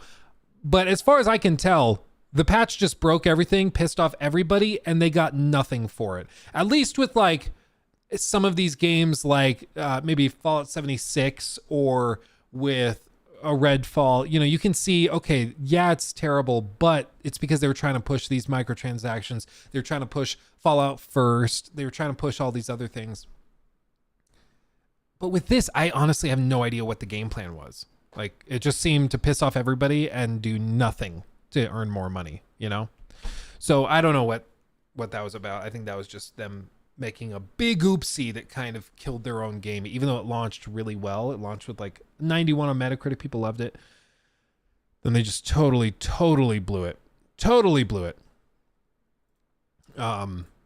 So anyway, it's sad. We'll see what happens. We'll see what happens if they can resurge, but I would not hold my breath. It seems like they have not done a great job of instilling much confidence at this point. Closing all these tabs. Okay, let's do Star Citizen stuff real quick. We'll do that after. Whoop. Okay. So first things first, this is Squadron 42 Hold the Line. This, for those of you not aware, is the story campaign for Star Citizen, the game that's been in development for like a decade, that's raised, I think at this point, over 600 million. I don't know. Do they have the actual link? I don't think so. Hold on. Star Citizen. I think it's just... Yeah, Robert Space Industries. Funding goals. Do they have their totals right now? Yeah, they've raised $616 million thus far. It's a lot of money. that's a good amount. Like, look at that. They raised 1.6 million yesterday alone. The day before, they raised just over 1.07 million in a day. Is that insane? Is that insane or what? So this Star Citizen is kind of broken up into the permanent online persistent universe, and then also the story mode where they've got like Mark Hamill acting in it, a bunch of stuff like that. So now apparently it's feature complete, and this is the trailer that they put out to showcase what it's able to do and why this is going to be worth your attention. I've not seen this. I don't know what they show, so we're going to see what is up. You should start here with Star Citizen. They be really flexing on Starfield, a good lead up to the Squadron 42 trailer. Hold on. Herobrine is one of our mods that also plays Star Citizen, and so he is going to know. Okay. Everything you're about to see has been captured in engine as one continuous shot without loading screens. That's a little jab. That's a little stab and twist. That's funny. That is a little savage. I'll give him that. So with no loading screens, distance between planets has been compressed for the sake of brevity. Okay. They're already kind of jabbing at Starfield. That's funny. We're aiming for a controversial 7 out of 10. Let's go. Okay.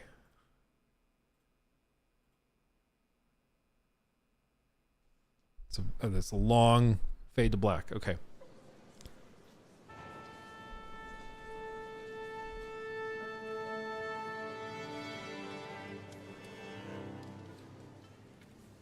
Okay. Tap, tap, tap.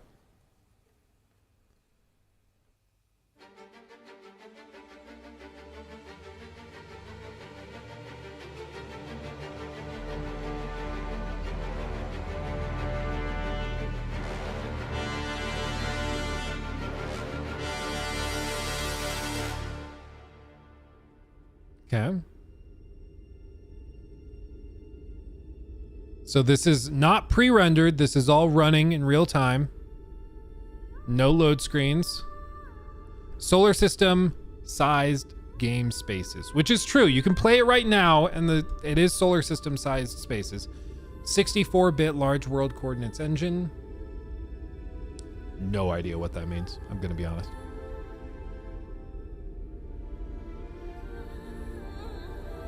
Again, remember, this is running in real time. Seamless transition from space to ground. But I thought that wasn't possible.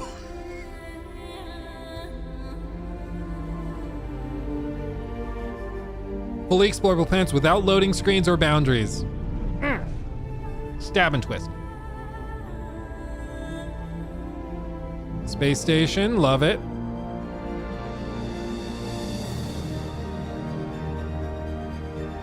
Physically based atmospheres. 16 times the detail. 16 times the detail. There's on client and server at different levels of detail. Okay.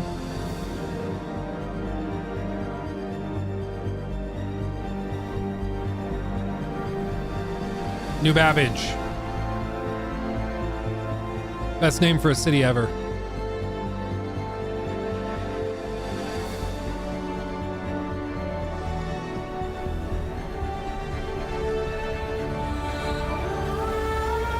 Again, just remember, we were in space a second ago. With no load screens. They transitioned down to this. Okay? Already, if this doesn't break your brain on how this is running, just take a moment. Just take a moment.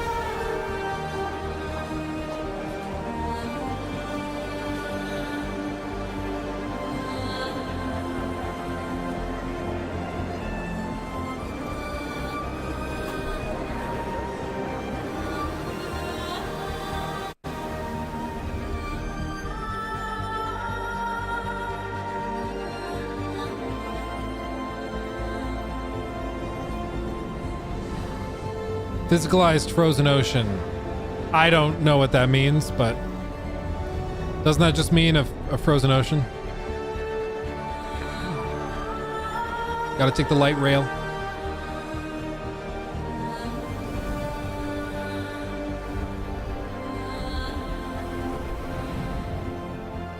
Somebody play on this. What they do, and I like, if you've seen my like my Hogwarts Legacy critique, if you remember that, the way I start that video is with the way they start that video, or I start that video, it's me, is with this like big sweeping camera thing. And this was done with a camera tool where basically you can plot little points in the world and then have the camera track it and follow it. So you can have really smooth motion and everything without the player having to like try and control the camera. So this is what they're doing in the Star Citizen thing as well, because some of these sweeping shots are just not really, I wouldn't be able to do them very well by hand. So using this tool to just control the camera smoothly is way easier. Like especially these big sweeps around the castle. I had too much fun making this as well. Oh, whoops.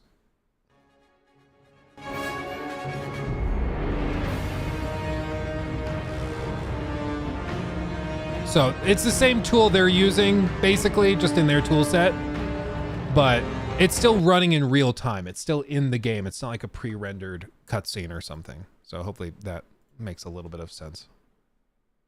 Is the text in post? Yeah, the text is put in with After Effects afterwards.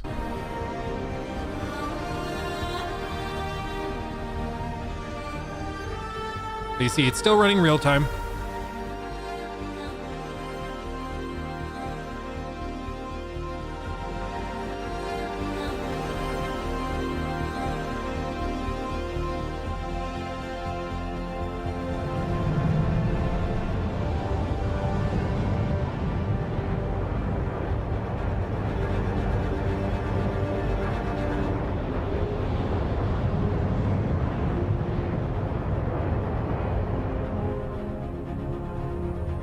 And again, this is accurate. You can play the game like this now.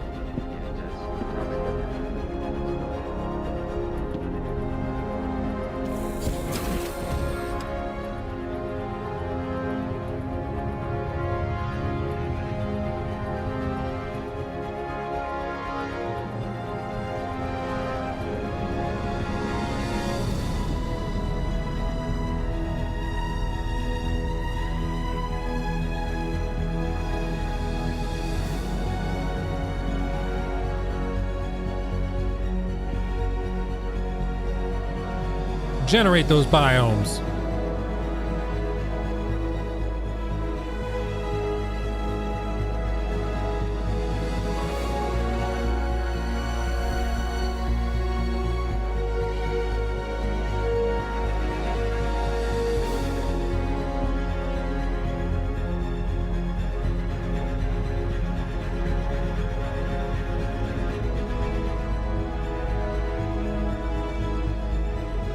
Starfield 2 looks great.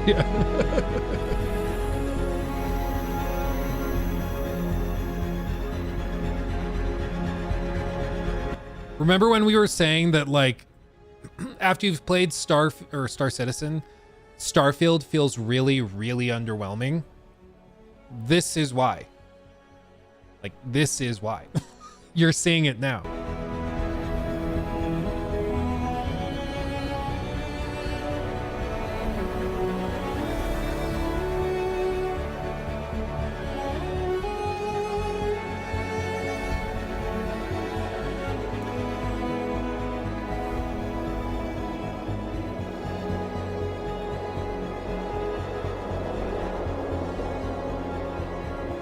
Oh, the shafts. Oh my god. It's okay, I'm 12. Ignore me.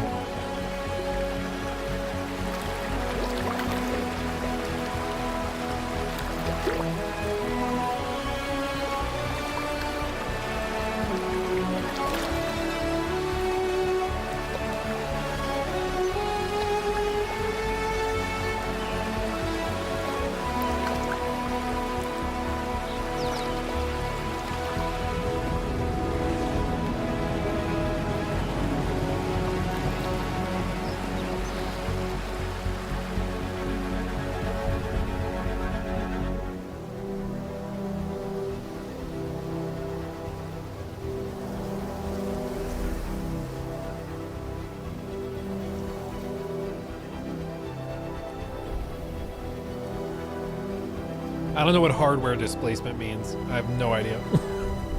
No clue.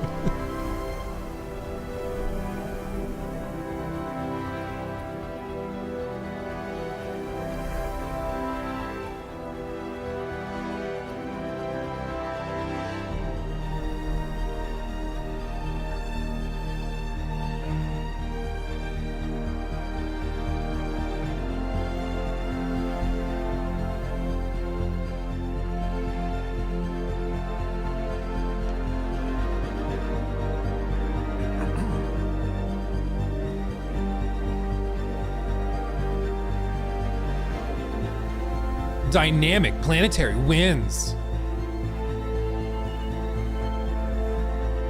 Now just shoot into space to a different planet.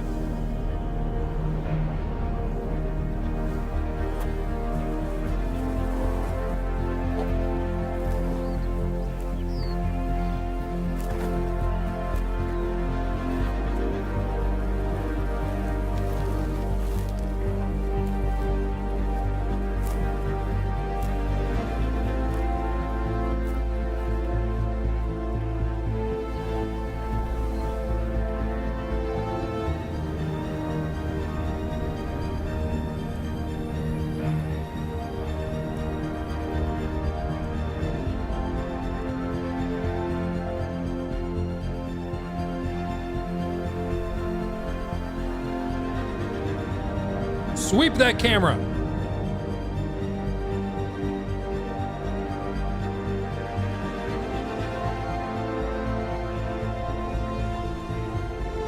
Again, running in real time.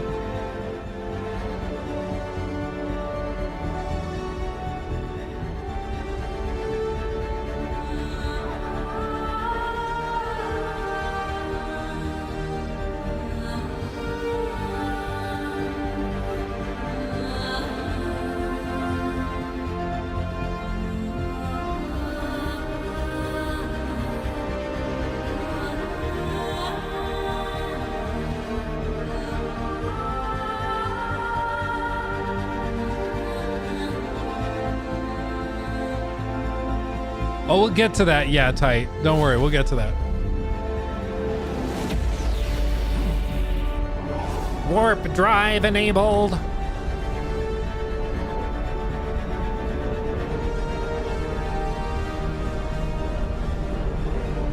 It's warping to a new planet.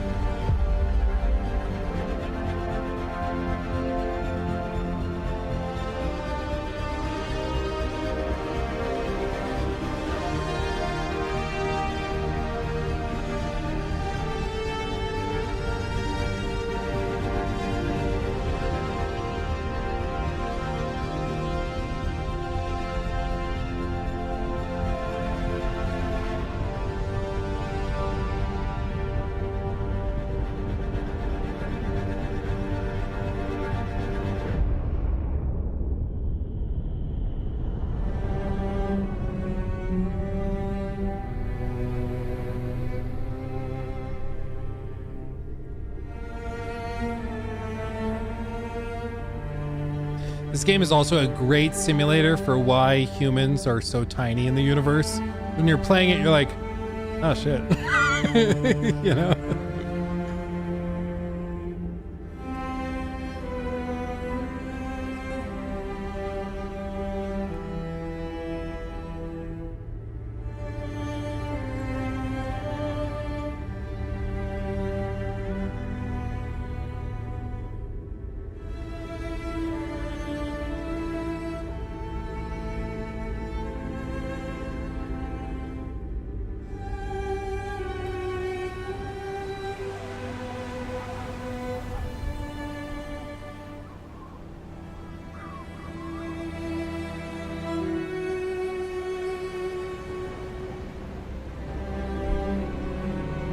It's a place where Han Solo got.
A space whale!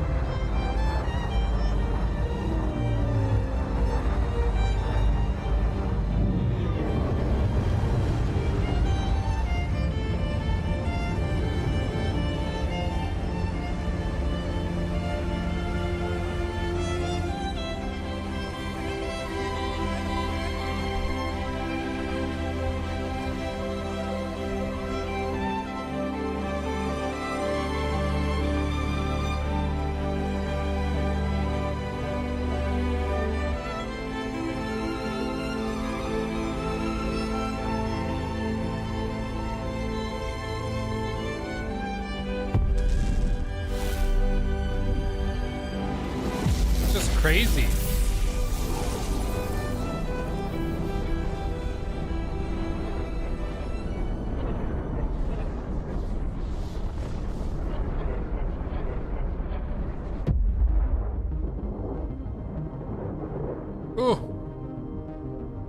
Spacescaping? Oh my god.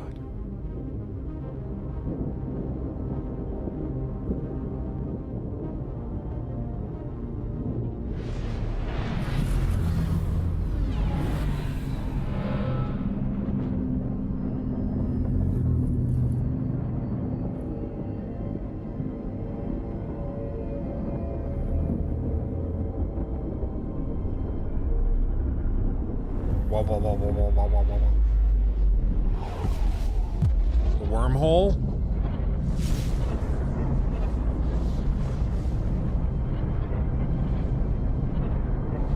It's mad trippy, dude.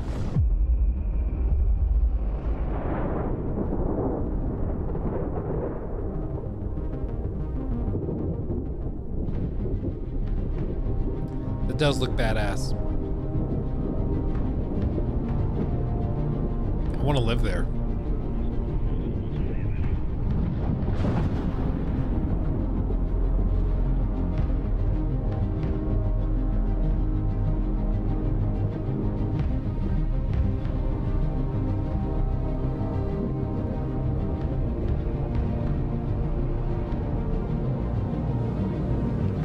Again, bear in mind, a minute ago we were looking at space cows and space whales on a different planet.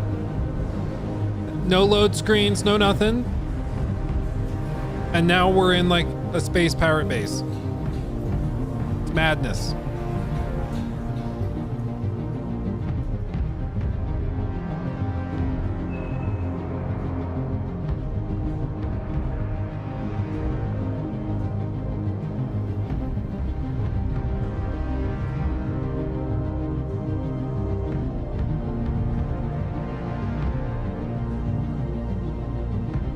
Melanin driven skin shader. Isn't that just a fancy way of saying you have light and dark skin available? Am I missing something?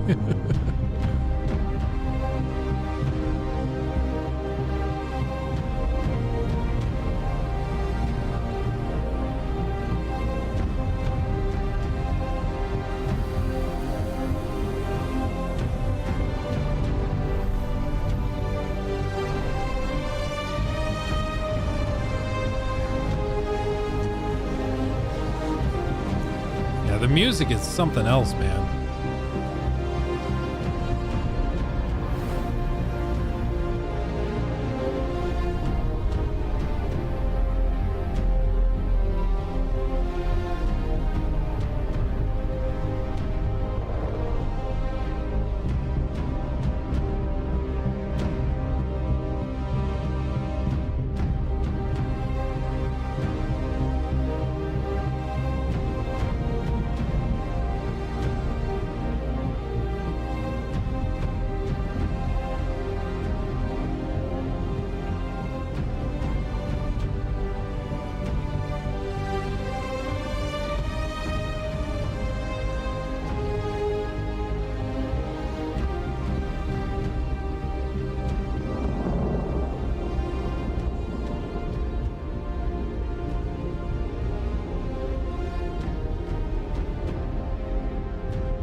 Yet another one. And then Pyro.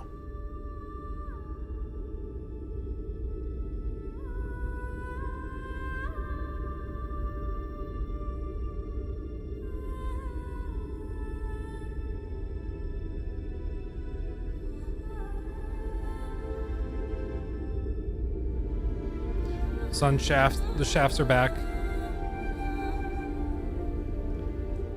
That is cool. Even on the planetary scale, it casts light or God rays.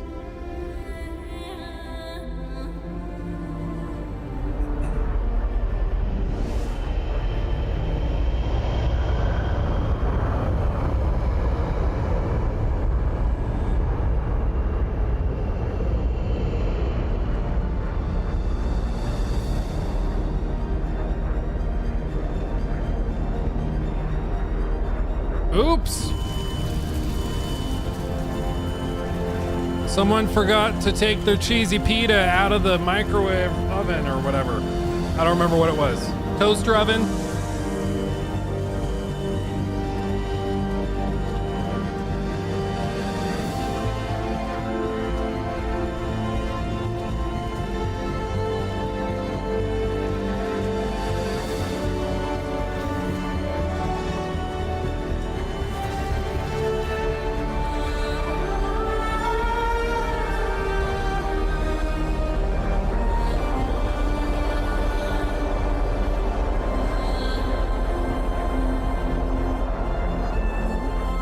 They're gonna show the persistent entity streaming too.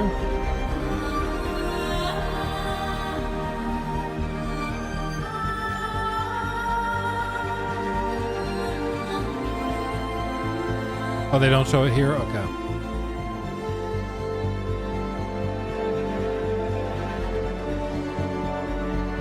Some smart, sexy temp left the oven on bake instead of setting the timer for the toaster thing.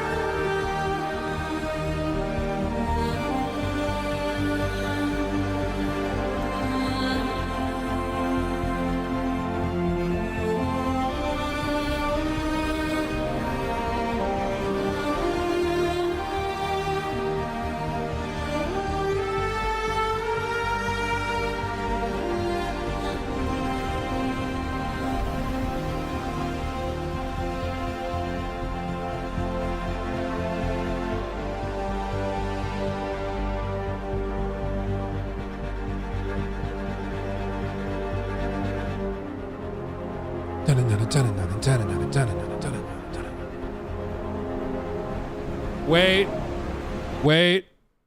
I saw a face. 128.10. Look right here.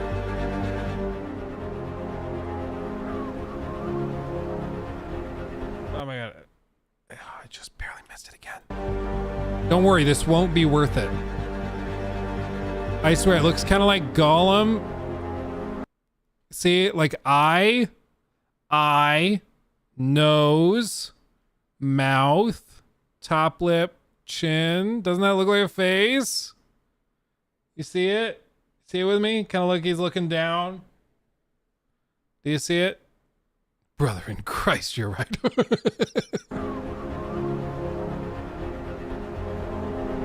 Looks like a face.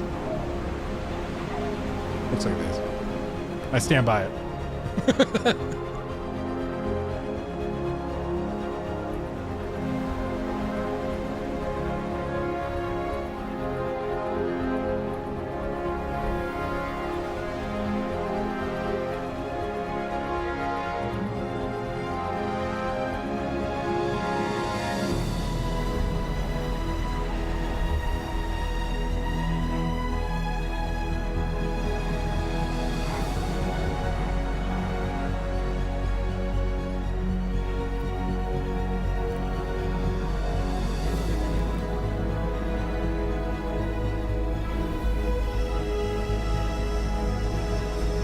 Well, that's cool.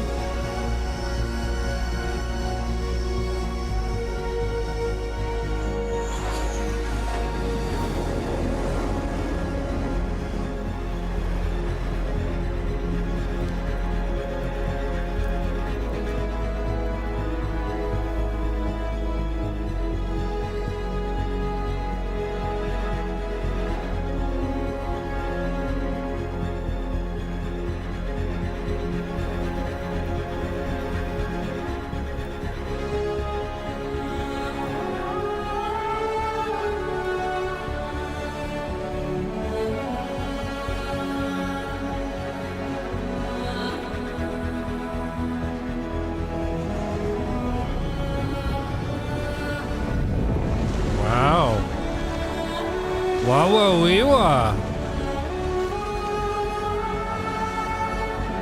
Wawa-wee-wa.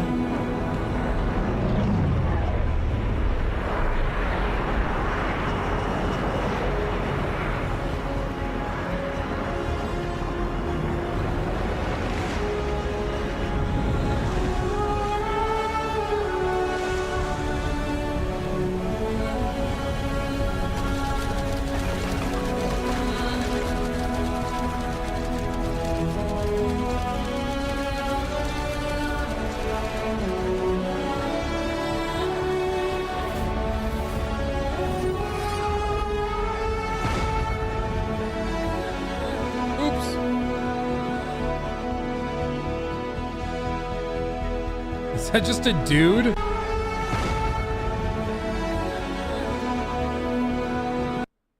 I think that's just a dude. There's just a guy's head poking out.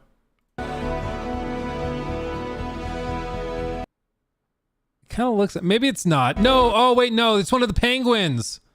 Oh, it's an Easter egg. It's an Easter egg. Ignore me. It's Pico. It's Pico the penguin. I thought it was like a guy just like sticking out, because initially I thought this was like the wreckage from the ship, and so like the guy's body, that was the pilot's body, was just sticking out. But no, it's Pico the penguin. It's a little Easter egg. That's cute.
Creation Engine's better though.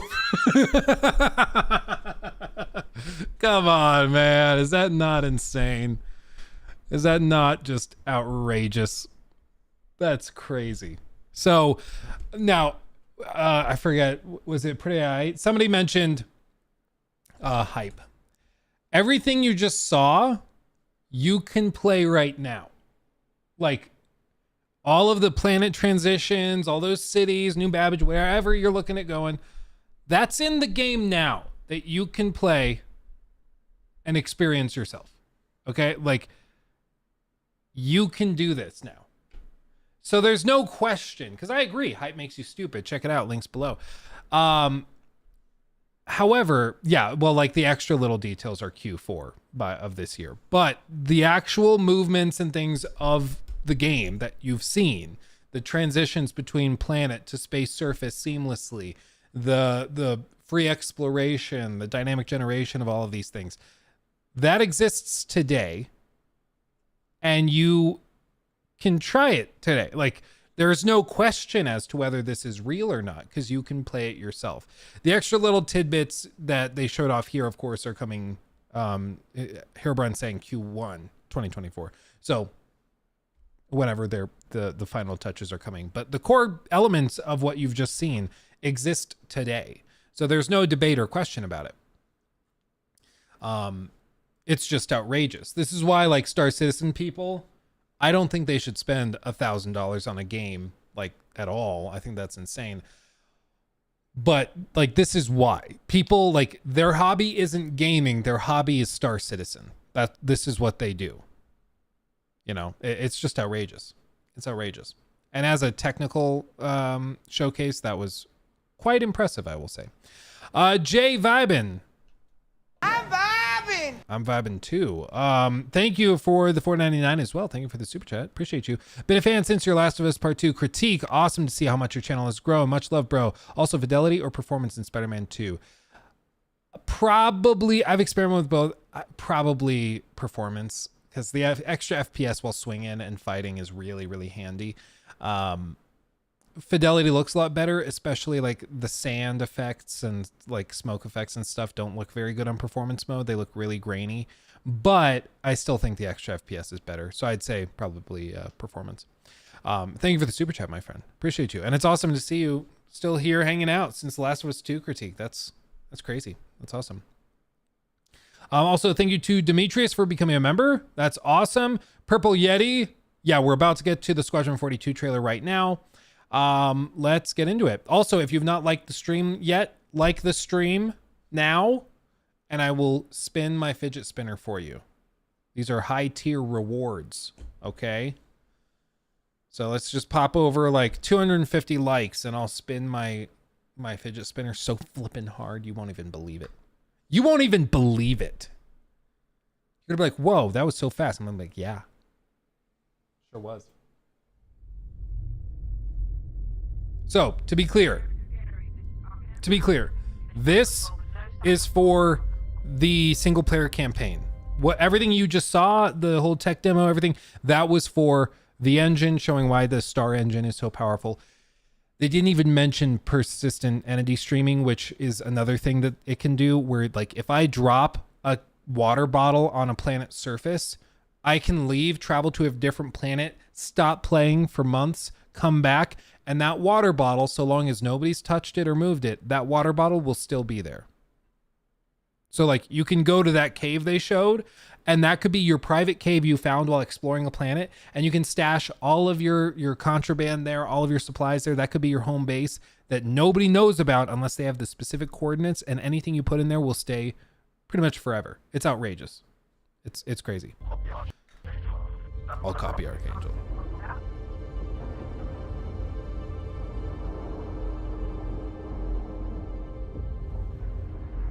Archangel 6, come in. Go for 6. I'm getting a faint contact on bearing 287. You picking that up? Yeah, got it. Scanning now. United Empire of Earth. We're clear. Commercial vessel out of Vega 3. Just the clouds look crazy, dude. Traffic is restricted under lockdown. Copy that.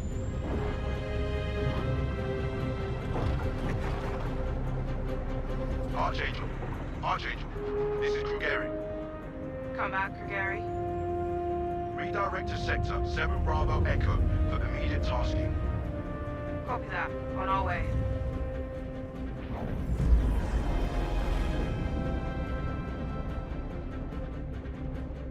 Okay.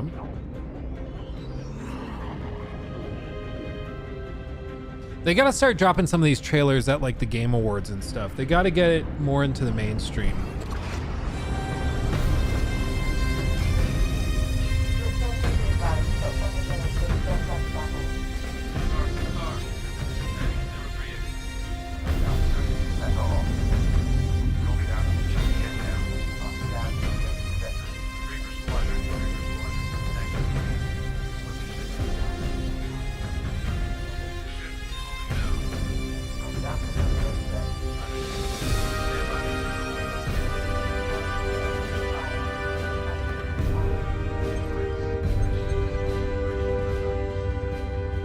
Oh, the javelins are crazy. They're massive. Yeah, the music in general is just wildly good. 25 more likes and I'll spin my fidget spinner so flippin' hard. I know I just wrote you, but a couple of hours ago, proximity sensors on the other side of the jump got twigged. Word is it might be that clan we've been battling with. I guess that last fight didn't scare them off off. quite like we all hoped it would. Honestly, we've been out here so long, I don't know what to Pull for anymore. I just wanted to let you know. I'll write as soon as I can. Stay safe. Your loving son.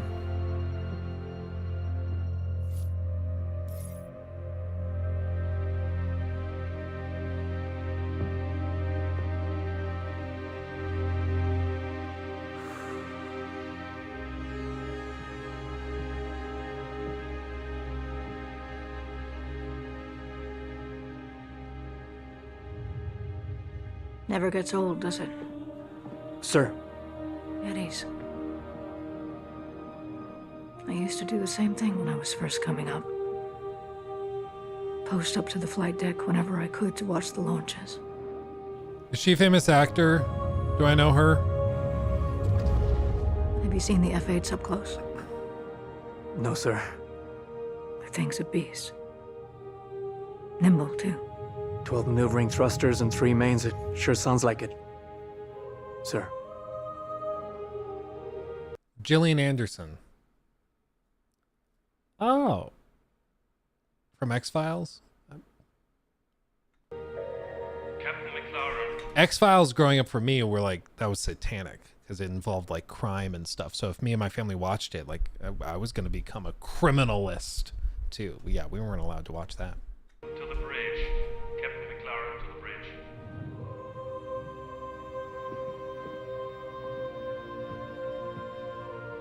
I saw you apply to the Flight Academy again. Yes, sir. Keep your head up. Took me a couple times before I got in. Thank you, sir.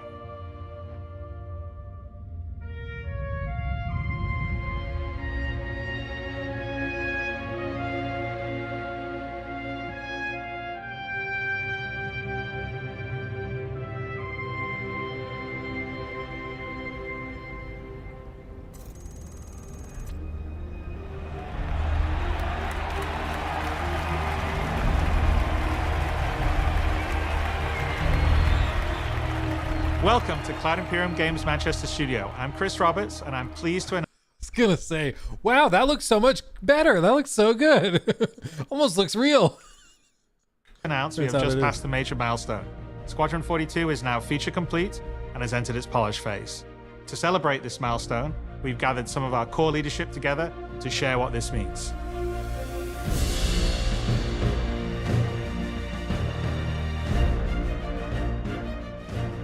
As Chris says, we've moved into the polish phase of Squadron 42, which means extra emphasis on ensuring things feel fun.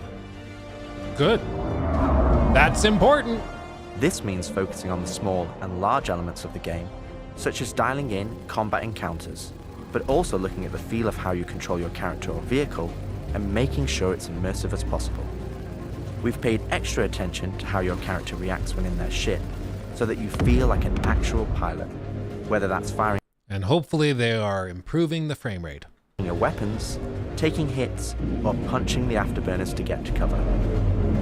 Ship AI has also seen huge improvements, with closer engagement distances and more varied behaviors. And with our new precision targeting mode, the action has never been as close.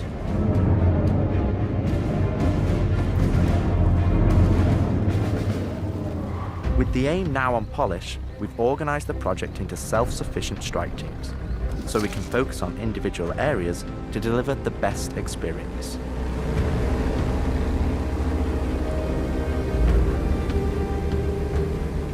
Get out of sight. The Cutlass is gonna spot you. This allows us to bring all disciplines together with a unified vision of enhancing the gameplay by seamlessly blending it with polished visuals, final cinematic performances, and our ever-improving technology.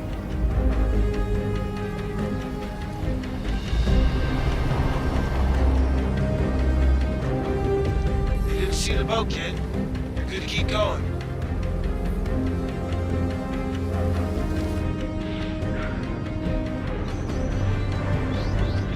We're also dialing in gameplay features, such as the ship flight model for both atmosphere and space, which covers master modes, control surfaces, and our gold standard HUD and MFDs. Our interaction system for both the world and your character have also seen additional improvements, allowing us to hone and craft environmental puzzles unique to each location, while allowing us to tell the story of the world around you.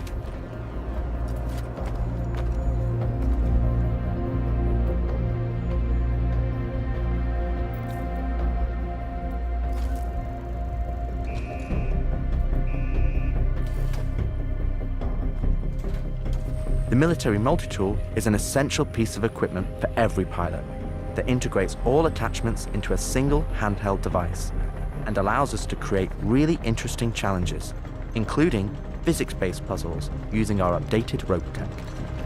Cool.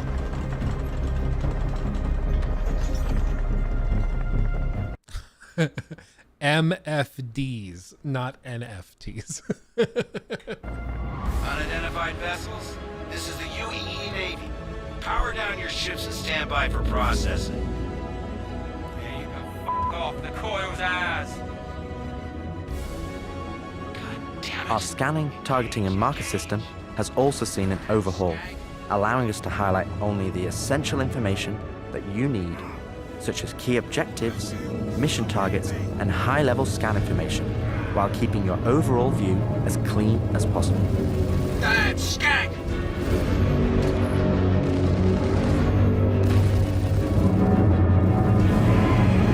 Take him off me! No!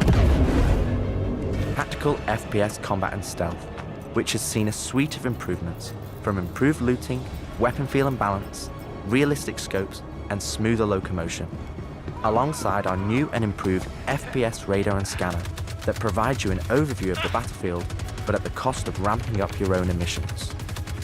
We've also seen the introduction of our Maelstrom-powered destructible environment, which adds a layer of dynamism to the experience, alongside our improved AI that can now have hundreds of combinations of traits that allow us to create unique and challenging combat encounters that really push your tactical awareness and skill.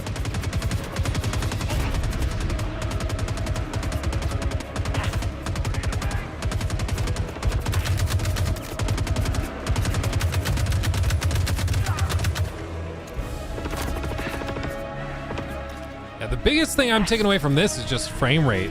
Like, everything else looks great.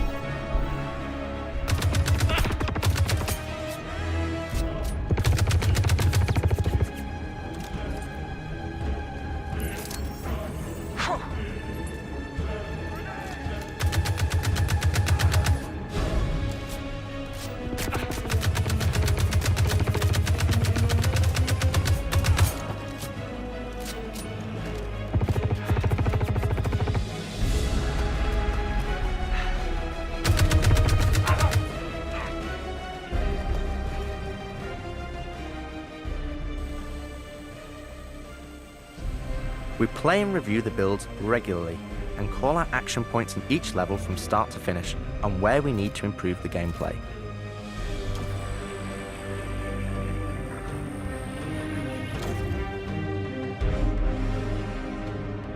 This is an incredibly rewarding stage of development for me and the team, as the ultimate vision of the game is realized, allowing us to craft an experience that we can be really proud of. One specific area that I'm excited to dial in is the feeling of the player interacting with the world around them. Patching you in. Make the feeling as it's better. a core component of Squadron and really grounds the world that you inhabit. We've made sure that any interaction in the environment is physically represented by a character animation to keep you in the moment and fully immerse you in the experience that we've created.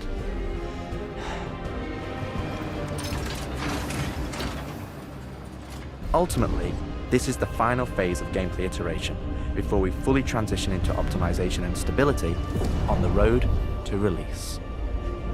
Agent Trejo, this is Colton. Come back. Always trips me out to see terraforming setups like this.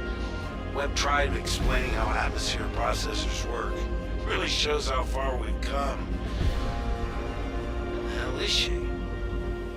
With the transition of Squadron to polish phase, we've had the opportunity to find additional moments within the existing narrative to add subtle interactions where appropriate. It's been tremendously exciting to play through these areas and find places to augment the mood, support gameplay, and further embellish our story and characters. Embellish it. So yeah, man, I can't believe it. They said I've got to wait another 2 years before I can reapply. So that's why I figured I'd get a job trying in security, because that's you know, I can get some hours flying in the cockpit and whatnot. Can't hurt, right? Exactly. We've also been capturing pickups for our lead female player character, as well as wildlines for our various enemies that you all will encounter throughout the game on both foot and in your cockpit. These consist of a range of responses and reactions that you as the player can trigger, which has been the culmination of efforts by the gameplay and AI teams. This means that you're going to have to tangle with some very smart and reactive bad guys to complete your mission.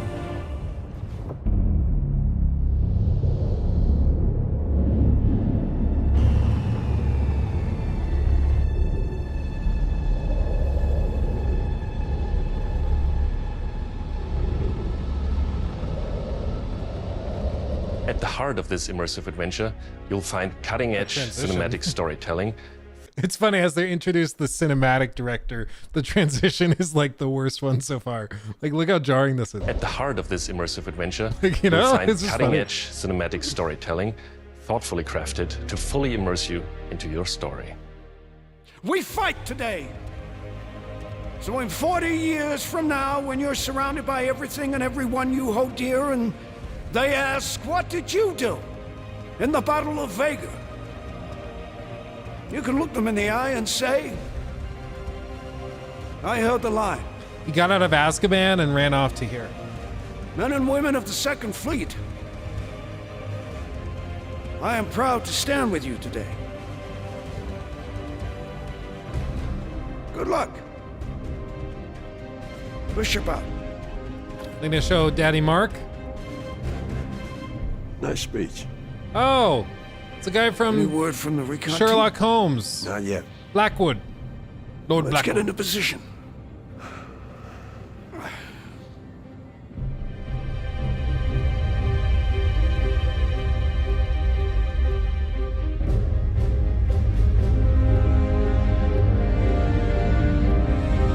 Who's in Kingsman? Yeah.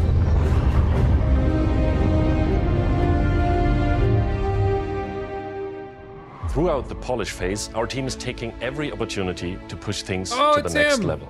Tell me you're expecting company. This is not good. The Cine team is focused on finalizing edit lock on all of our big action as well as all smaller character sequences. I could have pulled this off at the Galactopedia. Yeah, probably, but I think their solar mass calculations are wrong, though. Well, this is ridiculous. How so? We are now able to adjust our shot composition to final cameras thanks to recently crafted space vistas and level art being content complete now. It'd be nice to know how much of a shitstorm. Space vistas and level art being content complete now. It'd be nice to know how much of a shitstorm we're flying into. More like a hellstorm, Blue. One you ain't gonna fly out of. Shut up. Now, I hadn't seen another ship that wasn't trying to kill me in days, let alone a hauler, let alone a Jean. So you can imagine my surprise. Detailed lighting passes can be done on hero sequences so we can show our cast and convey their emotions in the best light possible. And we're making sure our cinematics are triggering as fluid as we can craft them so they form a coherent concerto with the rest of the player's narrative experience. Mr. Wexler, this is Lieutenant Commander. That was really Colton. good. I mean, they go from walking up to cutscene and then they walk in and it fully transitions. Wow. Craft them so they form a coherent concerto with the rest of the player's narrative experience. Mr. Wexler, this is Lieutenant Commander Colton. Oh, Commander, hey. Julian Wexler, I'm the field manager of this little operation. Welcome aboard the Archon. What brings the Navy to this little corner of the universe? We got you flying with Lieutenant Commander Colton. He's one of our best. As others will What's he share, from? This is the most rewarding chapter of development, Oh, he's so which familiar. allows us to truly experience the visceral and oftentimes emotional moments that our narrative provides. How did you handle it after Vega?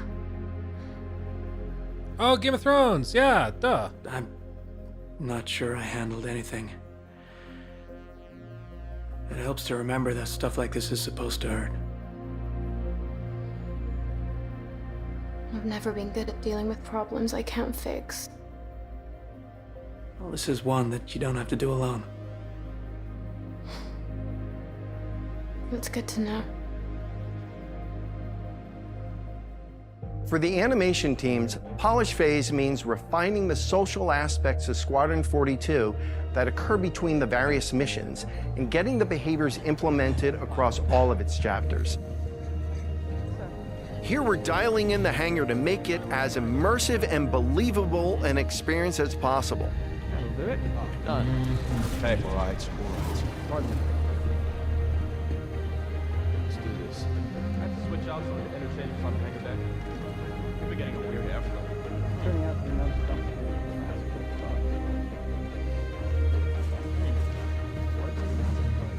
Yeah, I feel that. Anyway.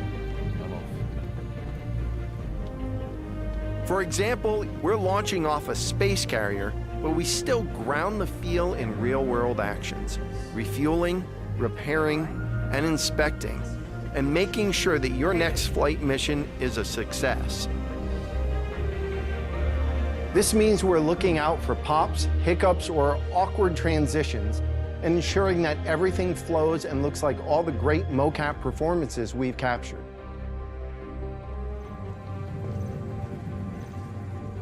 Let's ready some extra ice packs out of storage. Whenever gunners are on full rotation, you can always count on at least one of them getting hurt.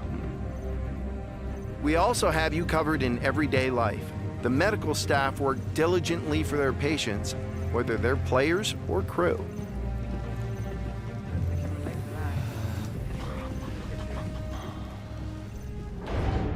We really want you to feel part of an authentic crew, an important part of the UEE Navy in an enormous universe of people going about their everyday lives.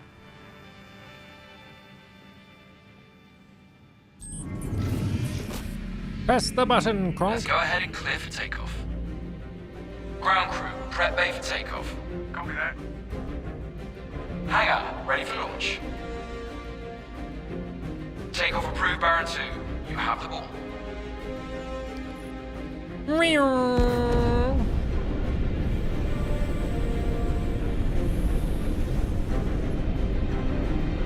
Square the deck, let's light it up. We're ready and hold on as you're launched off the deck of the carrier.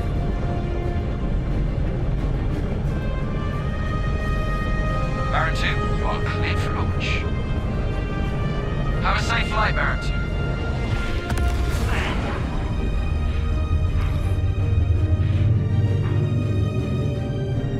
We want you to not only decide how you play the game, but to feel as if the people you interact with are in that world with you. I would have never thought a shotgun could be so pretty. Damn, this R97 is sleek as hell. Like a lot of other weapons in Gemini's arsenal, it has a higher rate of fire than most guns of its type. It's smooth.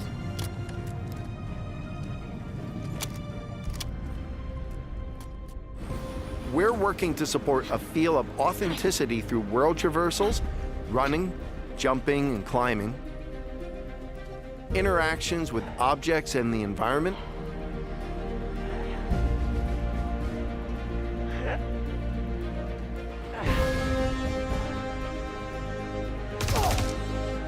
solid weapon gameplay and enemy reactions, as well as combat realities, such as weapon malfunctions.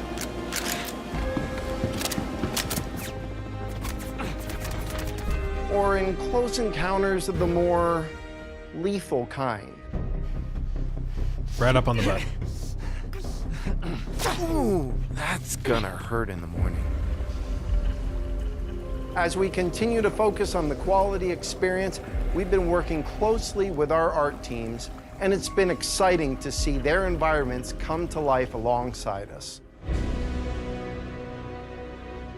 While animation and design have been populating the locations, polish phase for my teams means making huge advancements in the quality of our characters and environments. We've established our standard with recognizable characters like Mark Hamill, Gillian Anderson, and Gary Oldman, and we're now applying this to the rest of the cast and identifying any remaining tech requirements that need to be closed out.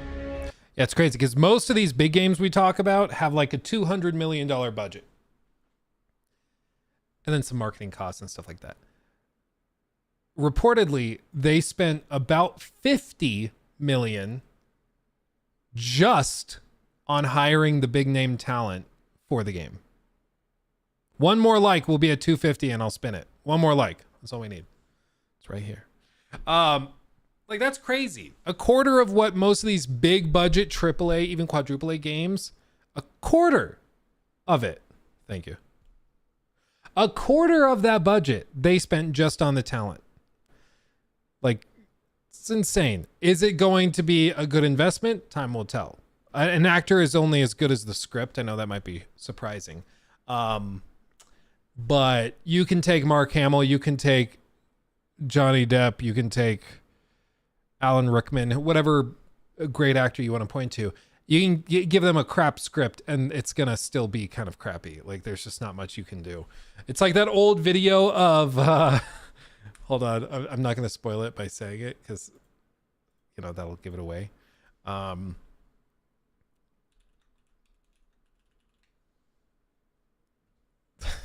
This.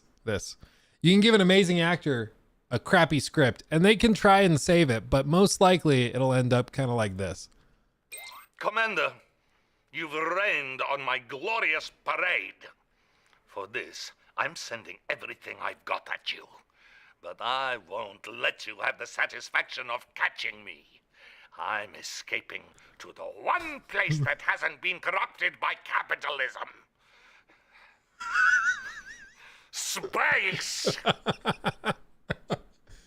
Reportedly, he hadn't read the script yet. They put it on like a teleprompter, and so he was just trying to get through it. And he gets to the end of the line, the one place not infected by capitalism. And then he sees that it's just space with an exclamation point. And he tried to keep a straight face while he delivered the line. He did great. And now this is iconic. I just love to watch him kind of wrestle with the line before he says it. I'm escaping to the one place that hasn't been corrupted by capitalism. He sees it. Space! Oh man, he tried so hard. That clip is a treasure. Anyway, so if the writing's bad, it won't really matter how much they paid for the actors.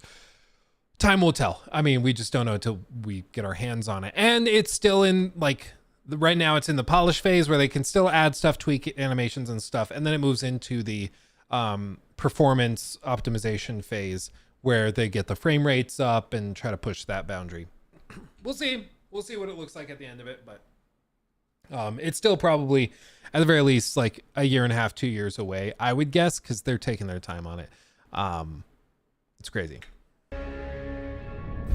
The story of Squadron 42 takes you through a variety of diverse locations of varying scales and styles. We shared glimpses of several environments before, and there's still plenty out there for you to discover. One of the main challenges the art team has had to face during the development of Squadron 42 is ensuring the visuals are complementary to the narrative of the script. The mood and feeling of a space is just as important to us as it is making sure we hit the visual quality that CIG has become known for. No good, we can't hack it from this side. Graves? We've got a locked door. Can you give us access?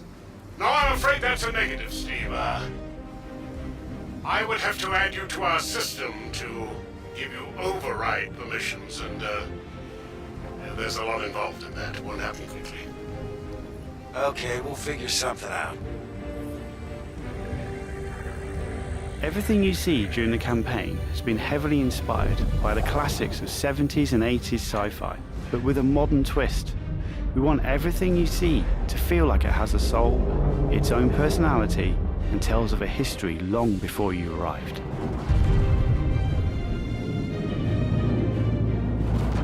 Crafting interesting flight spaces and their connecting tissue has been one of the more unique challenges we've needed to overcome for Squadron. Developing our VDB tech to blend seamlessly between tighter traversal spaces and into wider space vistas and planets has proved incredibly difficult but rewarding, ensuring that Squadron flows seamlessly from one chapter to the next, without interruption. Creating a diverse array of locations is essential to us. Our environments need to work from a variety of scales. We need to pay close attention to detail, whether we're working in a dirty engineering vent or navigating the debris of a dying star, wondering what may be around that next corner, or even who may live there, how would they have survived, and what state of mind may they be in.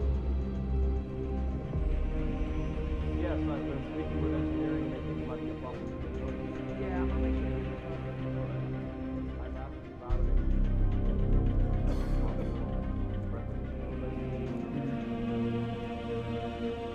We've worked closely with our social teams in delivering a cohesive social experience when you're taking some downtime from our refined flight and FPS missions, or even missions of the more eerie kind.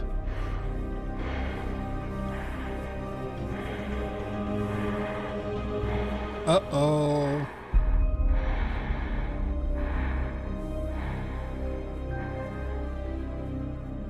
We'll be introducing new space stations on a massive scale, all brought together and designed to be as tangible as possible. We've thought about their function, their age, and tried to ensure there's a progression in artistic style with each station as you progress through the game. Have they said how long it's expected to be? Does anyone know?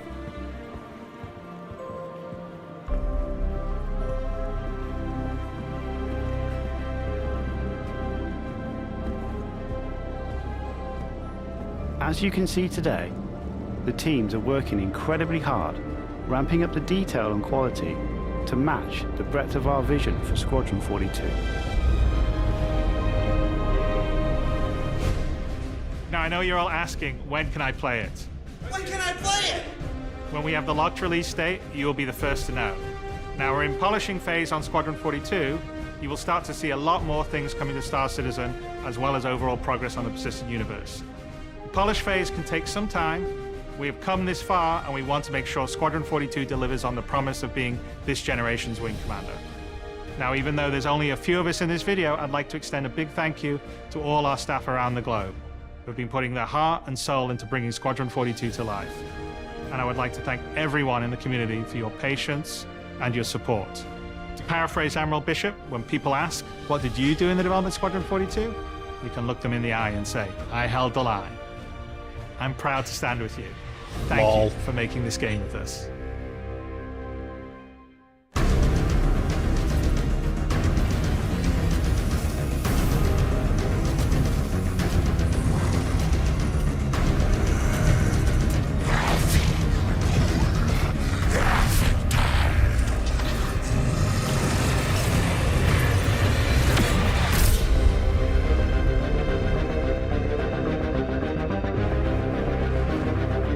Okay.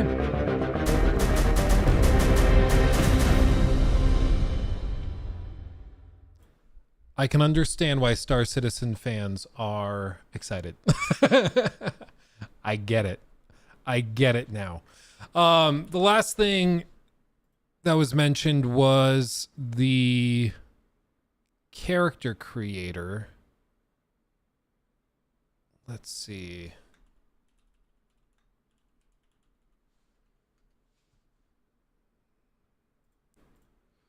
Character customizer. We'll check this out real quick, and oh, it's very, very long. Oh, Jesus. Is there like a summarization or something? Because this clip, the raw clip, is like an hour long, and I already feel bad that this segment's been so long. I don't think anybody's done like a highlight of it. Well, just to give like the quick look, they show all sorts of stuff like this. This is like a PowerPoint. So I guess if you're really interested and you want to see deep dives into all of it, they go into how they actually render the hair, how they generate cloth physics, and how they handle all of that. It seems insanely complicated. But their results seem pretty good. So there just seems to be a lot of moving parts. You can customize each little piece. Yeah, I mean, it seems like a very, very comprehensive one. Herobrine found a clip. Hold on. Let's see. Let us take a look. Jordan, also, thank you for the 10. Very generous. After this, can we watch new character creator? Yes, we can. It's very impressive, especially the hair attack. Also at CitizenCon, server meshing was revealed and it's working perfectly. There was a live demo. Ooh. Ooh. Got that. Whoa. Oh, God. I'm getting feedback. You can see we've got two body types that I can select from. At any Oh, my God. That feedback is so bad. I don't want to do it on stream if it's going to have the feedback.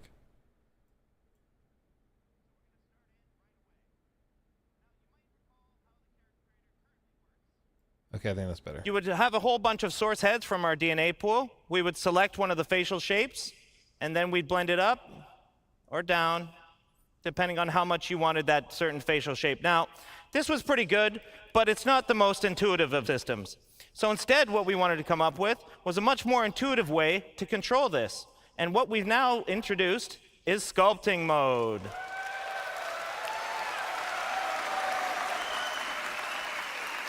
So it's quite interesting to know what's going on behind the scenes. And this wasn't an easy problem to solve, but our animation programmers and tech artists and everybody came together and they figured out a way to basically make it so that from the DNA pool, we are making a selection based on what you want out of it. So it's going on between all the different options. Now, I'm going to start making some changes here right away. So I want to widen up the nose. You can see that it's all very intuitive. It's fast to use.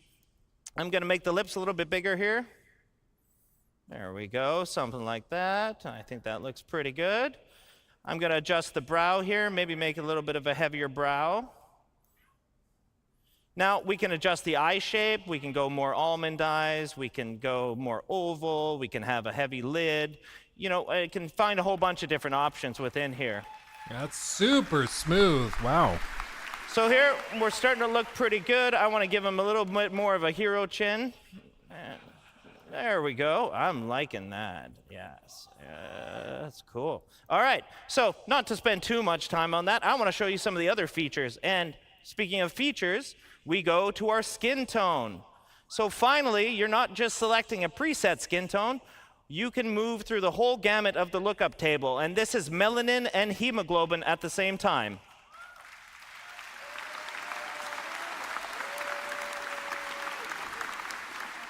Whenever I play a video game, it's just all the way to the left. It's just what is the whitest of the white. There's a reason my rapper name is Sour Cream.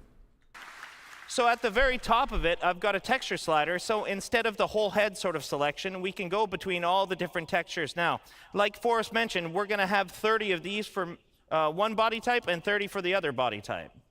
So here, I'm kind of liking, what am I like? Oh, I like this one.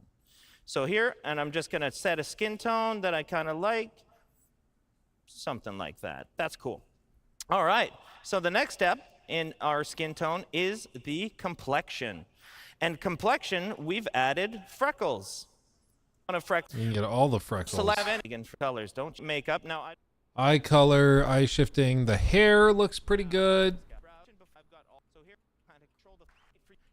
Yeah, I mean, it just seems like a very, very robust character creator. Yeah, I like the look of it. Seems like they really did a pretty good job.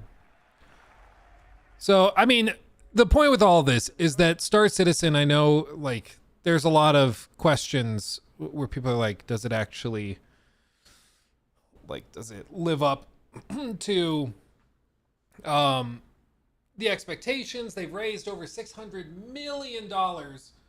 How on earth do they get a game out that lives up to that standard? And it's certainly difficult, but you know what? We're just going to have to see. For the first time, Squadron 42 actually looks like it's going to come out because it's been in development forever and nobody knew if it was actually going to happen. Luke did not hold the hairline. Is okay, but like for real, it's character hair. Is it worth watching like a 3-4 minute segment on the hair? Like, I think how the hair looks is probably the most important thing. Yes, it is. Oh my god. Okay. I'll do it. Oh my god, the noise again. I'll do it. We'll do the hair real quick. Skip ahead. Hold on. We'll get there. Okay. Pick a couple different ones. There's a reality for some of us and another reality for another one of us. There it is. That's what I want my reality to be here. Something like this. I'm digging the mohawk though for this one. He's got a bit of a Mr. T look to him. I kind of like this. Yeah, I pity the fool. All right.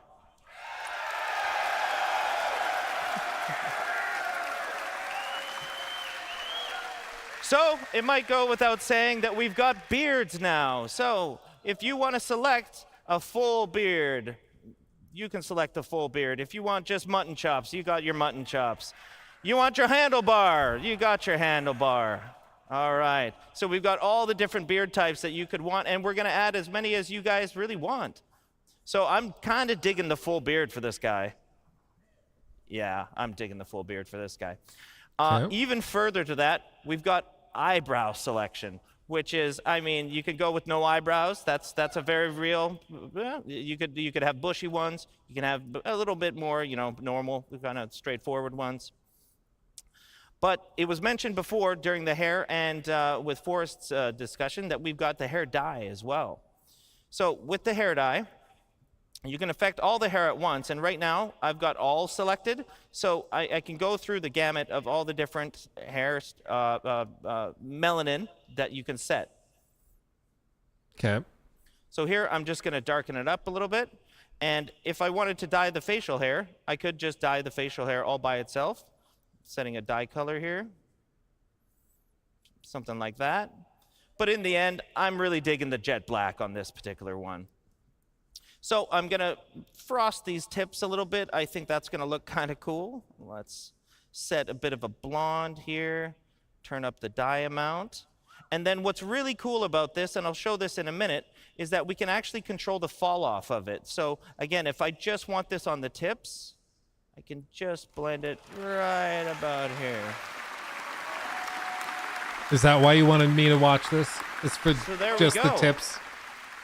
He looks a lot different than how that started, and I think that's actually pretty fun. Now, there's a lot of stuff in here, and I can't wait for you guys to explore it and spend as much time as you want customizing and expressing yourself as a character. So once you're done, you've got to sign off a personal declaration that the physical appearances that the calliope process has allegedly caused are okay with you. That's funny. So let's go to our next body type. So that's the thing. That's the thing. We did the thing. You got me. It does look good. It does look. I don't know if that was worth 3 minutes, but like it does look good.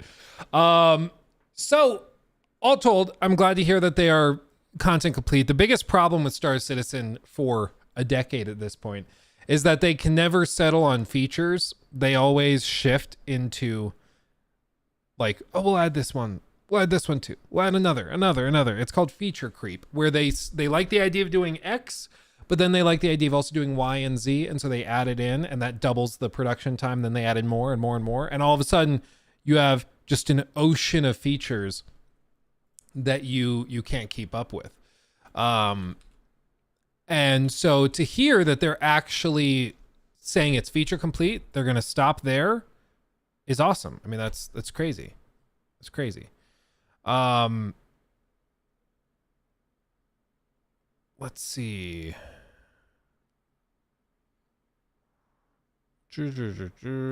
What's this it? And the last thing I guess we can look at is just this server meshing. Hello, everyone. So, persistent entity streaming, replication layer and beyond. My name is Paul Reindel. I'm Director for Online Technology. And I'm going to show you a little bit insight in our technology for persistent entity streaming and the replication layer. Oh, this is like very technical. We might have to do another segment for this actually, because this looks pretty deep, which I love, but I'm not sure if we'll lump it into this segment. So maybe we do another segment for that. All told, hopefully with all of this, you guys can see at least what people are talking about when they discuss being hyped, even though I makes you stupid linked below. You can understand why they're so into Star Citizen. The level of tech involved is insane. It is industry leading as far as space sims are concerned. And it's why a lot of people were so underwhelmed with Starfield, because they've tasted the forbidden fruit of a seamless universe. And so to go back to the constant load screens and no vehicles and stuff like that is just really, really frustrating, I think.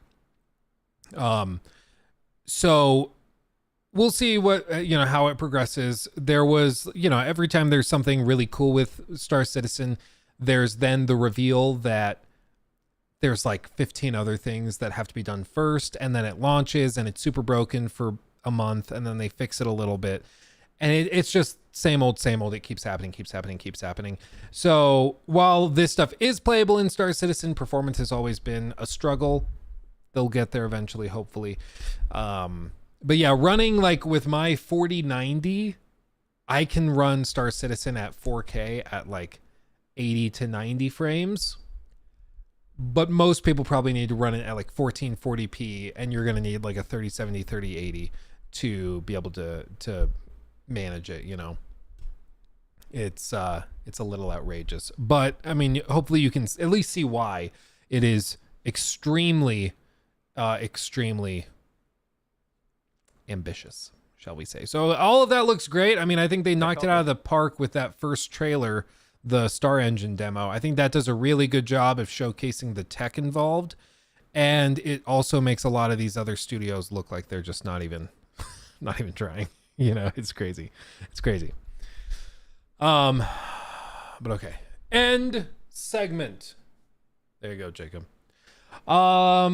Let's see. Fantasy Files. Thank you for the 5. Is this the new studio? New studio / house tour coming soon. Congrats, guys.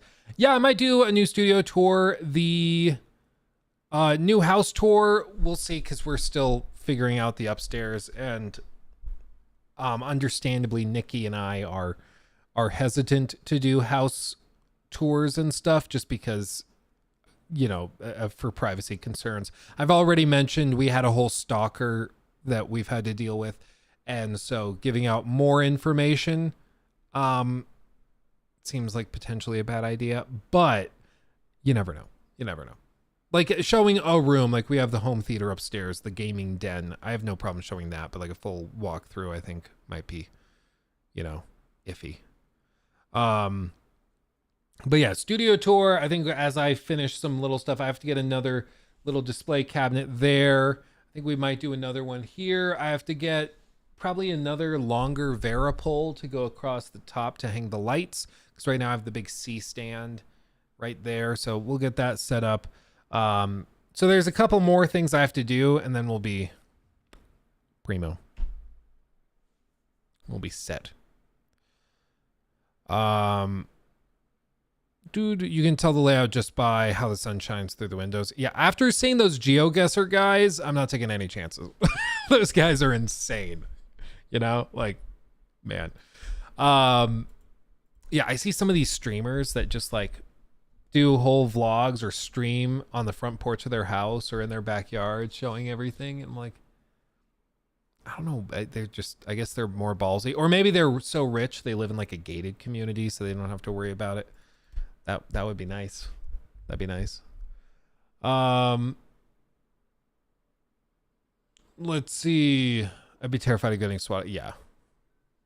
Well, that's why all of my stuff, everything is owned in like trusts and sub companies and stuff. Oh, hold on. It's funny. This is always funny when this kind of thing happens live. Hold on.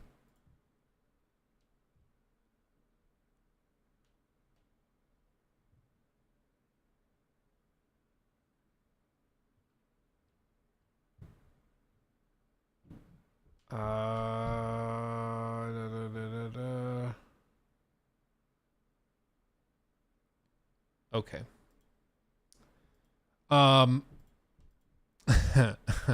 So, funny story.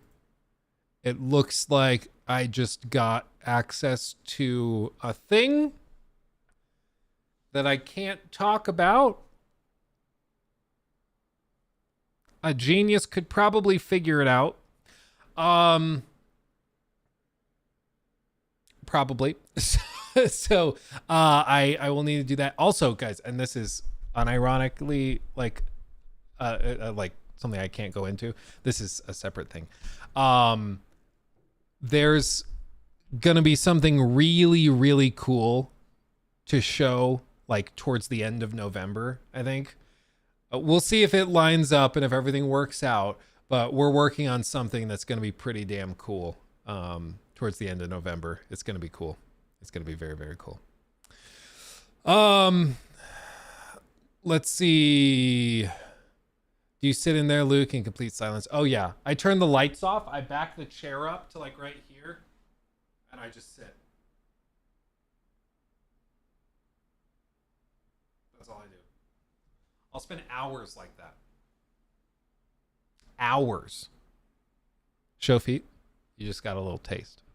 A little taste.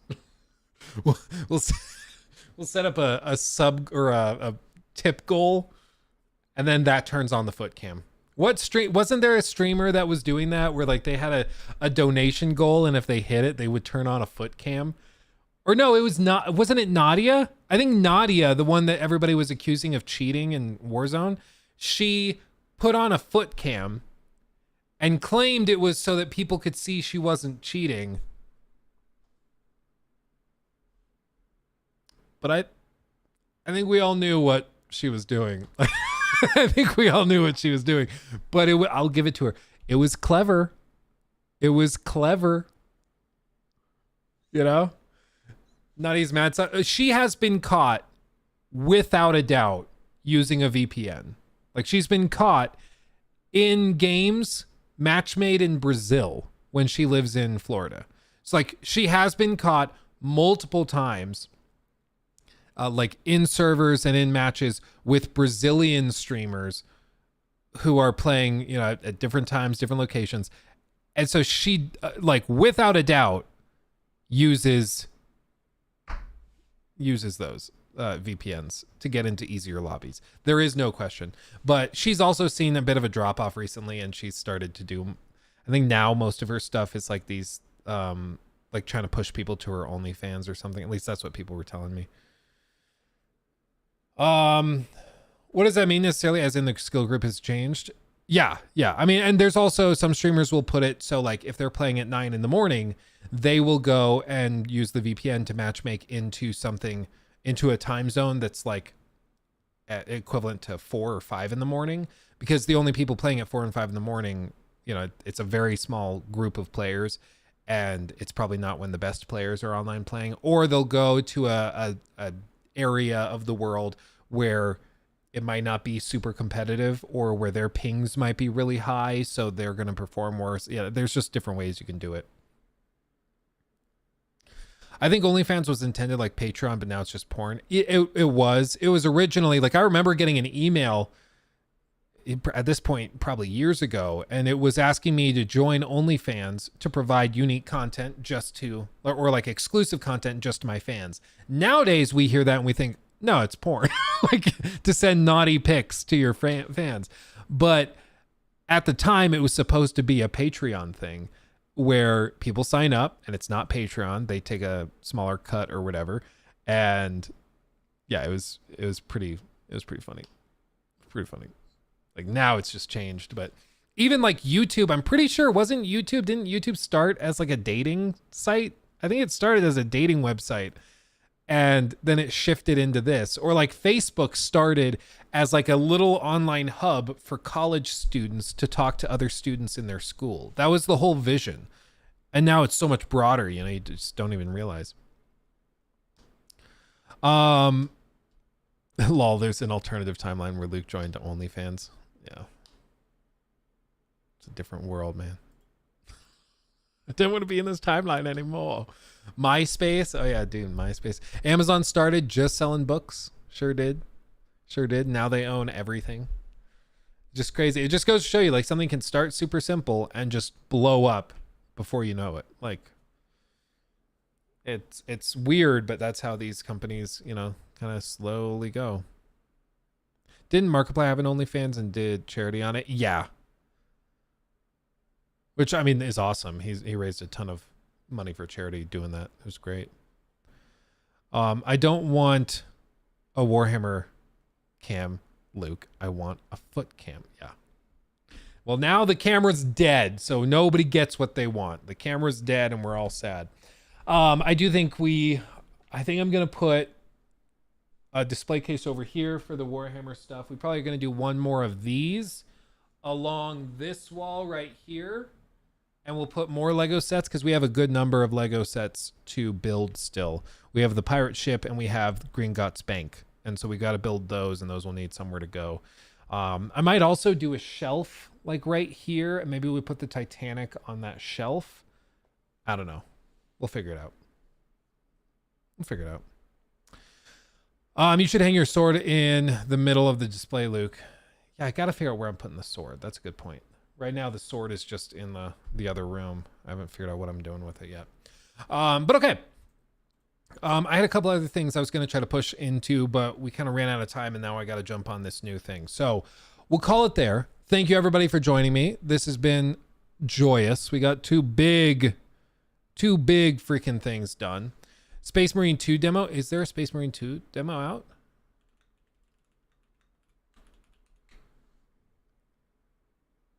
Or no, it's the same stuff as before. There's nothing new. Oh, you got me excited, man. Oh, were you saying that I just got Space Marine 2 demo? No, I've not gotten anything related to Space Marine 2, but I have contacted them and spoken with them, and we're going to try to get it. That's the hope, at least. Fingers crossed. Okay, much love, everybody. Stay safe. I love you dearly. Thank you for all of the crazy generous super chats. You guys have been tremendous today. I don't know what I did to deserve it. It must be my hair and maybe the fidget spinner too. One last spin because I love you. Thank you so much for hanging out with me. Thanks for chilling. We'll be back on Wednesday is the plan. Excuse me. And we'll be rocking and rolling, hanging out from then. Much love. Stay safe. I'll see you in the next one. Hugs and kisses. Bye-bye.